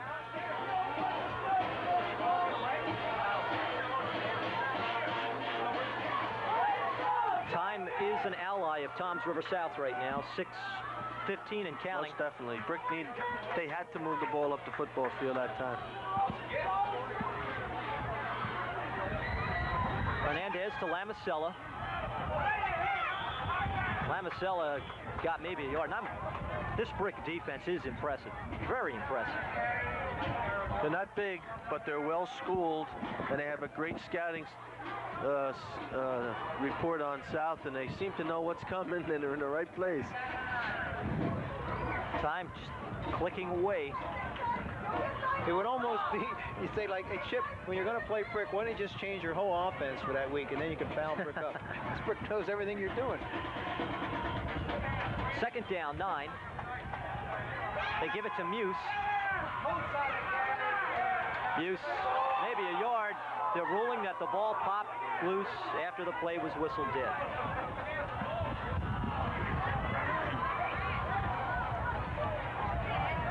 Yeah, there's some good contact out there. Good high school football game. Official timeout here. Seems to be an equipment check.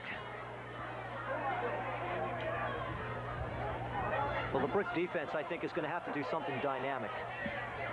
Fumble, interception, a big play to get in the South, you know, deep in the South territory. Well, I think you're looking at the 2 premier teams in the A-South Conference right here on this field.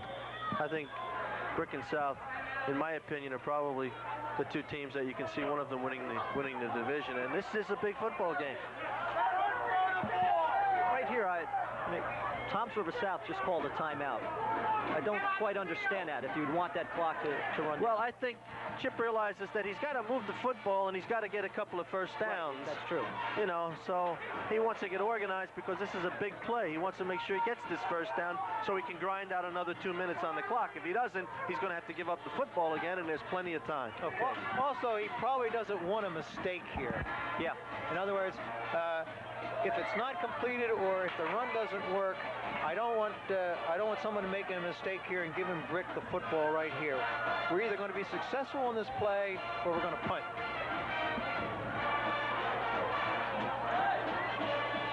Well, it's going to be 3rd down, closer to 10 yards for Tom's River South. They're at midfield. And if he got points for field possession, South's blowing them out, but they just haven't been able to punch it through. Oh, when you've got a 1-touchdown lead, that's what you want to do. You want to keep the field position. Don't give them the opportunity to knock on your door. Although we could see a trick play here, a play that especially designed for this situation coming from Chip. 3rd down, 9 yards. Hernandez looking to throw. Going downfield. He has got Chip LaBarca for the first down, and he stays in bounds. That was a big play. It was almost like they knew exactly where to go, how far to go, and what to do. And it was like young Chip ran that play right to the first down marker. He knew right where he was, and the ball was right there. That's coaching. No doubt about that. But he went to the big receiver. I mean, they went with the guy they knew that they could count on. At the brick 40. Handoff to Lamasella. He's trying to get around the end, and he does. He's got the first down and more as Todd Durkin runs him out of bounds. And that's the first time all day that Toms River South has really been able to turn the corner. And it was a busted play. It was a busted I think it was just athletic ability, Steve. Yeah. He saw that there was a big pile up in the line of scrimmage. He said, I'm not going to run into that. So he turned in the jet and he went to the outside. Right. I'm still saying I think you can get to the corner and turn the corner, because the way the defenses are playing, it's like they're like taking everything from end to end away. Now that was the thing Ron Signorino was talking about. He said, we do not want to get in a foot race with these guys, and that showed you right there why he doesn't want that. Gain of close to 20 for Lamasella, who slips down inside the 20 of Brick.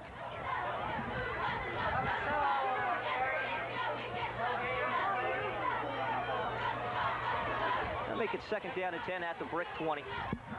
4 minutes and counting.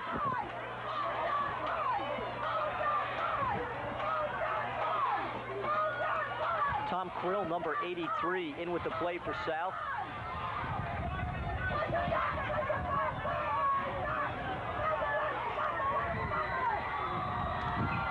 Hernandez to Lamasella again.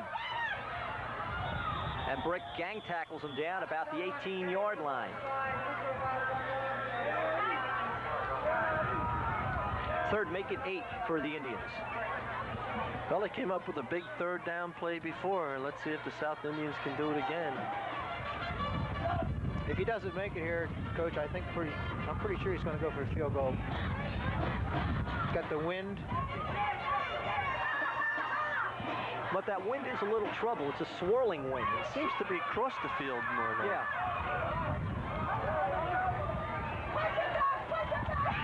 Lamasella hit hard there. Looked like by number 86, Pete Hennigan was in on that tackle. Alex Pedre, I also see getting out of that pile. So it's fourth down for the Indians. Well, we're looking at a 27-yard field goal. No, it'll be more than that, really, because from the spot it's kicked to be further back. So Toms River South calls her second timeout. I don't see the field goal crew out there. Jim Lutzweiler is their kicker, number 28. George Basso and Chip LaBarca are talking it over as to what they want to do. And Vinny Iacola's right there, so they're not going to make a mistake here. They're saying if they go for the field goal and Brick blocks it, it gives them good field position. Yeah, I saw George Basso run right down there. It looked like he was sending the field goal team out, and George Basso quick ran down, and I guess they were they're going to go for the field goal. I think. Well, keep in mind that Chip LaBarca is the holder, so, and he can throw. Oh yeah, he's quite an athlete. Saw quite a lot of time during practices, preseason practices at quarterback. He and Carlos Hernandez. Hernandez was given the quarterback's job, and Chip LaBarca, he's just such an outstanding flanker that it would be very difficult to take that caliber of an athlete out of that position and put him at quarterback. So the set is at the 25-yard line. Lutzweiler looking to hit this 35-yarder. He missed from 32 yards out in the first quarter. The kick is low. It is and blocked. It bounces high to Greg Carpino, it appears. I think that's number 85. And South got the bounce there. If that ball bounces back towards... Well, that's what I said, you know. The one thing you don't want to happen is to have it blocked and then have it go back beyond the kicker. Actually, it was a good bounce because it didn't go into the end zone. It was still in play in a way. Yeah. Well, as I said in the beginning of this game, I thought it was going to be 0-0. I thought it would be a heck of a football game. And I think this will be the last possession that Brick has. Brick has to go 87 yards in 2 minutes. Quick pass to Dave Christopher. He's tackled and he stays in bounds. Was that the first time that the Dragons were two tight ends? I think only when they were in short yardage, Dick. Other than that, yes.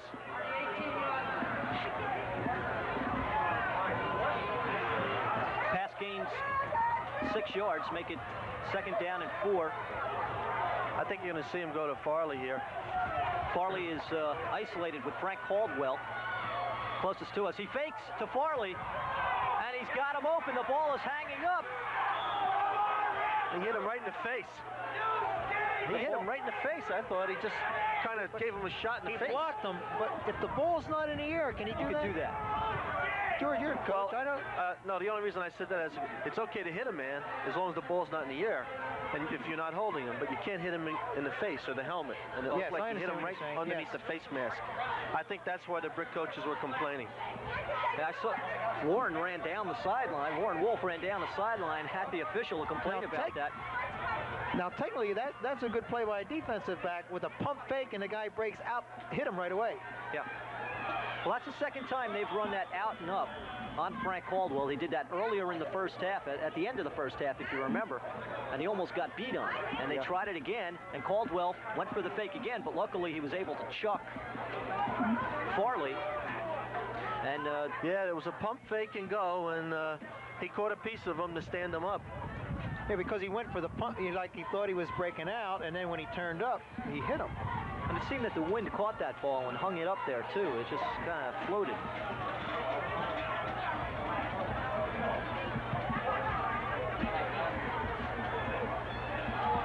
So Brick calls a timeout. 1:43 left in the football game. They're down 7-0. They're faced with a 3rd and 4. They're on their 19. It's not an ideal situation. And we're going to be back to see what Brick's going to do after we take this short timeout.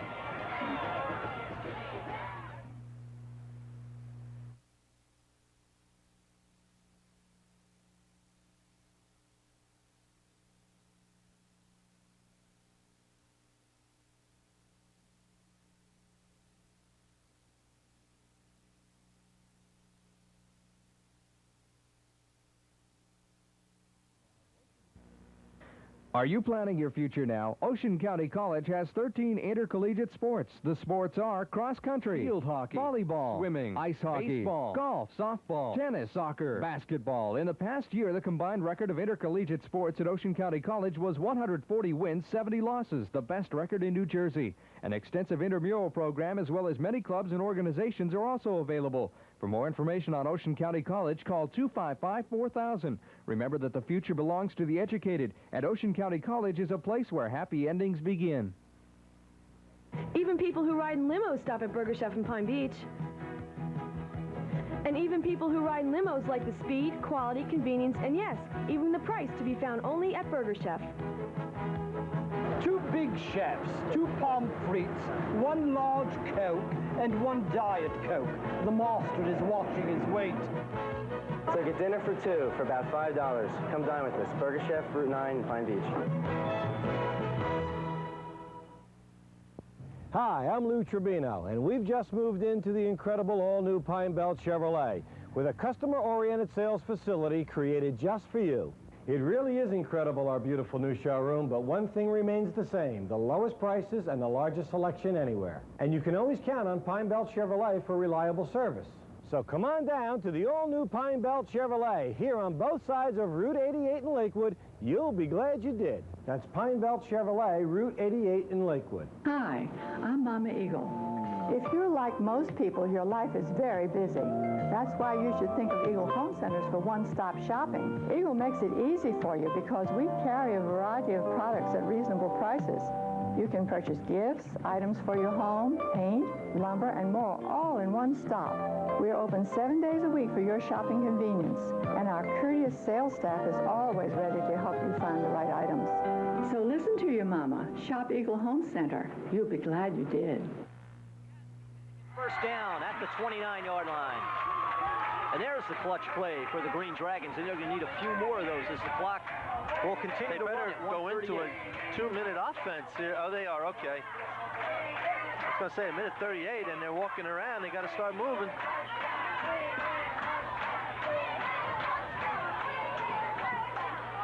Durkin going for Farley, and it goes off his hands.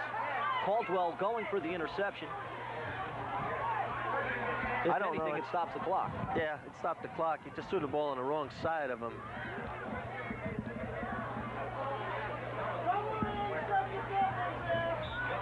Oh, yes. If you're looking to see who would be the MVP of this ball game, I think you would have to take a defensive player on each side. I would think that they've played such a large role. 2nd and 10. Durkin has Farley on the little out pattern. He's got a first down and a flag as Frank Caldwell ran into the official. And the stands obviously feel the official. I don't know what that flag is. He waited till the ball was caught and then he threw a flag. Maybe he saw something across the field because it was Farley standing right there isolated with Caldwell, and I didn't see anything between those two. Well, the fans are happy that the official got knocked down. They obviously feel that the refereeing hasn't been up to snuff as far as Brick is concerned. Well, one thing I noticed about Warren, though, he walked over and he asked the official if he needed any medical help or assistance, and the official said, no, I'm okay. So that's the kind of a guy you're dealing with. He didn't curse him out afterwards, then. I didn't see that. Oh, he's like any other coach, like we all were. If we disagree with somebody, we're going to let them know out there in a gentlemanly way. Okay, it was that was a pass interference call by Toms River South, declined by the Green Dragons, and that completion gives the Green Dragons a first down on the 45. 1:19 to go. Tight formation for the Green Dragons. Fake to Bonavito. Passes it out to Dave Christopher. Christopher taken down inbounds by Pete Lamasella. 2nd down and 3 after that 7-yard gain. Well, they've moved the ball from about their own 10 to first down. Durkin looking for Farley again. Just past the outstretched arms. See, South is in a dilemma here because you don't want to let anybody get behind you and give them the big score. So you're playing off them, and Brick is taking advantage, throwing the ball in the front. And the defensive coaches in this area, and all the teams do it, they're going to give you a little bit, they're going to bend, but they're not going to break. And, you know, this Farley has run that up, out, and up. I don't know, maybe, you know, he's come down, he breaks out, and then up. And number 7 here, Caldwell, has to stay alert for that. 3rd down. Durkin looking again, fires deep. Sam Galloway there with Greg Bohack. Ball's way overthrown. Tom Soteris there to help defensively as well. So we're faced with 4th down and 4 for Brick with 47 seconds left. They're trailing South 7-0. Brick went back to one of their old base plays, what they call a K-back fan, or it's a half back to the flat. The end goes deep and the back goes to the flat. And South picked up the back and knocked him off his pins. They had him well covered, and Durkin threw the ball deep where he was double covered. So I think he was kind of throwing the ball away. There was really no one to throw to. He had more time, too. I think by going to this other formation, he's getting more time to throw the ball. It seems they've made some kind of adjustment on the backside pressure by Toms River South, because we haven't seen it in their past 2 possessions. Brick is down to what could be their last play, and if they don't execute it for the first down, they're going to give up the football and not have a chance at tying this or winning the ball game. I look for 2 plays. The one where they threw for the first down, where they came across the middle, and the other one where they might drag the end and come all the way across. But I think they're going to go into the middle with the ball. I don't think they're going to go outside. Warren likes to run what he calls a double hook here, a strong end button hook. He'll send his wide out down the field, maybe about 8 yards, and curl him with the back cutting across to take the linebacker out of his face. And that's what I look for. Although he's in a tight formation, so he'll probably go to the wing back. Back to the flat. They go to Christopher. He's got the first down. Back to the flat. And he's wrestled down inbounds as he gets inside the 40-yard line of Toms River South.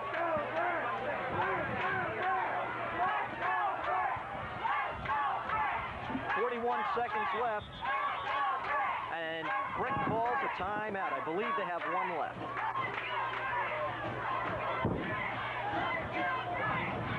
pass to Dave Christopher. Gives the Green Dragons the first down on the 39-yard line. There's a Brick player on the ground. It looks like number 15, Scott Lloyd. I can't see.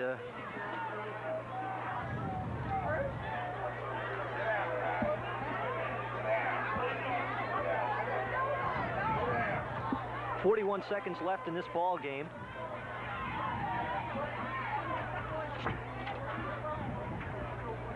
And Brick needs the touchdown to get it in a situation where they can either kick the extra point to tie or go for the conversion, the 2-point to win. Well, Steve, I think that we're a long way away from that. Yeah, that's what I said. That's what's left. I tell you, I look for them to throw the ball to Farley, some kind of a pattern, out or up or what, but 87 Farley, I think, is going to get the ball. Well, Paul Farley is lined up tight, closest to us on the left side. Durkin looking downfield to Hennigan. He has him. Another first down inside the 25. 34 seconds left. Bohack was wide open on the right side, the wingback. This kid Durkin, he's had a lot of experience as a junior quarterback. Here's Durkin looking to throw. There's a kid that can win a game for you, it's him. And just a little too high. It's out of bounds. 27 seconds left. That play that they just ran for the first down, that's the one I thought they were going to run before, and then they came to the outside. Brick's 25 yards away. Well, that was a smart move. As a quarterback, you don't want to try and force the ball in there and get it picked off when you know it's first down and you're going to have 3 more shots at it with 27 seconds to go. So you throw the ball, so if the receiver doesn't get it, nobody gets it. I just noticed on defense, Tom's in the South brought in Joe Golda, and they replaced Steve Hartnett. Maybe more speed. Durkin rolling, has a lot of pressure, lofts it up for Christopher, and it's incomplete. 22 seconds left, 3rd and 10. There you see it. That's the situation. Brick has marched the ball down the field from their own 10 to get into this position. Be interesting if they score to see what they would do, Dick. Would they go for 2 to try and win the game, or would they go to tie it up because it's the first game in the conference? I don't know. Warren's been coaching for so long that I think to win is more important. I mean, what's another loss? It doesn't matter. Go for the win. 3rd down and 10. Durkin, the deep drop. Fires for Farley. He's got him, but there's a flag down. There's a flag on the play. Defensive holding on Toms River South. That's what I thought. It looked like a delayed pass because nobody seemed to be going out. And all of a sudden, a back breaks out of there, and he looked like he was being held as he tried to get away.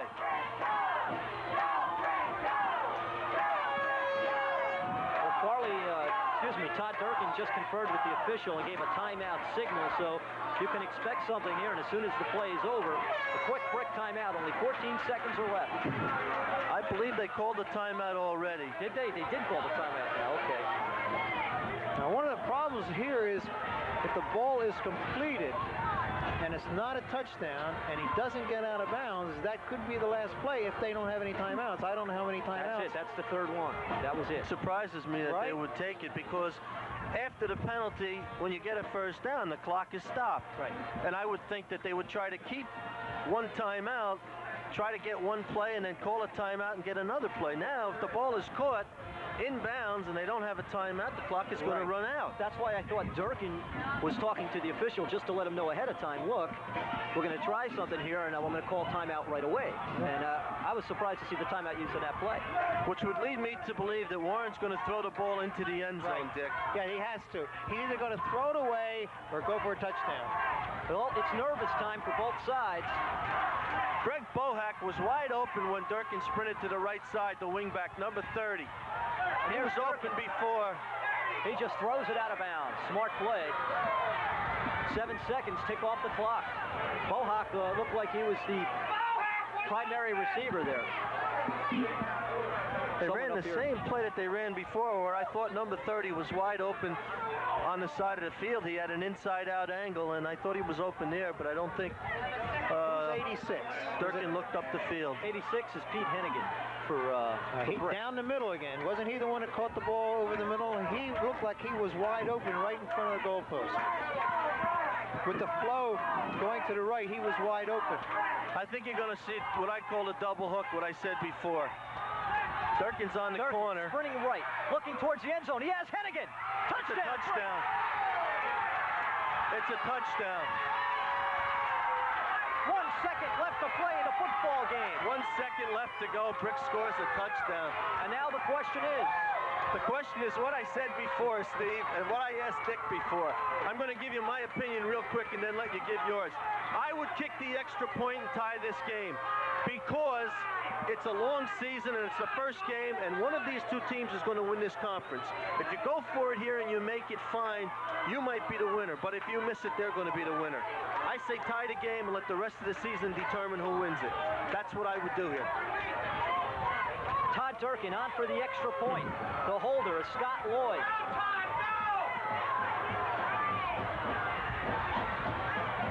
Good snap. The kick is no good. No good. No good. Wide to the left. And Durkin, who comes up with such a big play. That's a flag. That's a penalty. There's 1 second left in the game. They shouldn't be out on the football field. But I don't think that will have any bearing on the point. Well, I'm just saying, unless they said the game was over. That's a flag. See, it went out. Yeah. I'm sure that'll be assessed on the kickoff, correct? Yes. So Todd Durkin, who just seconds before lofts the touchdown pass to Pete Hennigan to tie the game, has a chance to make it 7-6, has a chance to tie the game, and his kick sails wide to the left. Got to be tough. Got to be tough. Yes.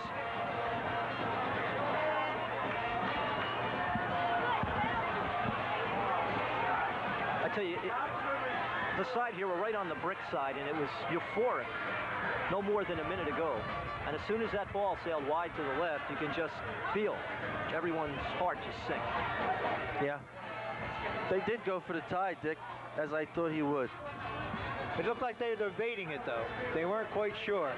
Because when they were lined up, the kicker didn't have his little toe out there, and you saw the kid throw it out finally, and they waved everybody back. That was, you have to give Brick credit. They went 87 yards with 2 minutes left to go. I don't think they had 87 yards the whole football game. I don't think total offense. That was the first drive. They had the whole game. Yeah. Neither team drove the ball, right. And basically, Brick went back to their two tight end offense. Yes. Which kind of might have fouled up the South defense a little bit in that the receivers were not visible who was going to be the main receivers. Well, the South success on defense, too, was really pressuring Brick, and it seemed that they backed off on that and played that prevent defense, too. Even an onside kick here, you've got to recover it. I don't think you can advance it, can you, Dick? No. I don't think you can advance an onside kick if you recover it. Well, let's assume that it hits a South player. That's different. That would be different. That would be different. That would be different. Yes, I believe you can. I think if you catch the ball, yes, I believe you can pick it up. And run with it? I believe you can.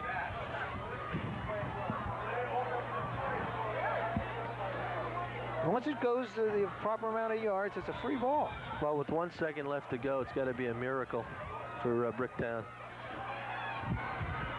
And that's it. Jeff Lang catches that high pop kick and sits on it, and that's it. Toms River South. I don't know if escape is the right word, but they win 7-6. They beat Brick.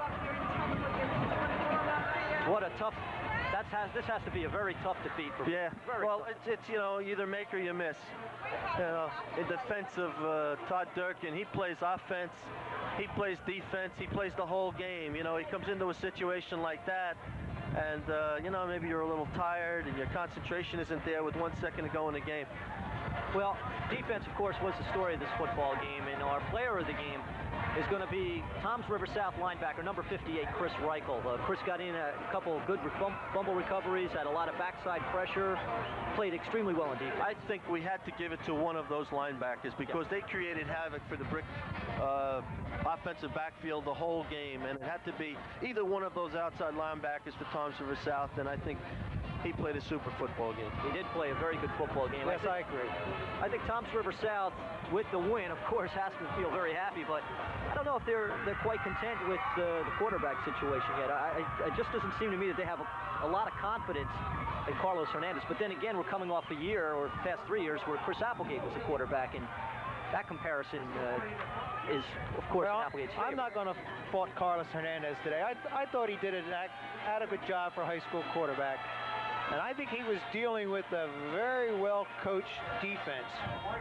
And Ron Signorino, George, you know that, and I know that, I think they had zeroed in on certain keys, and they put a lot of pressure on him and had the receivers covered, and you got to give credit to that brick defense. And I don't know. I'm not going to fault Carlos. I thought he threw the ball when he had to. They made some crucial plays. I'm not faulting him. I'm just saying it just seems to me that they just don't have complete confidence right now. This is only his second start. I think the word is consistency, as I said before. He's not consistent, and he gets himself in trouble at times by just throwing the ball up for grabs.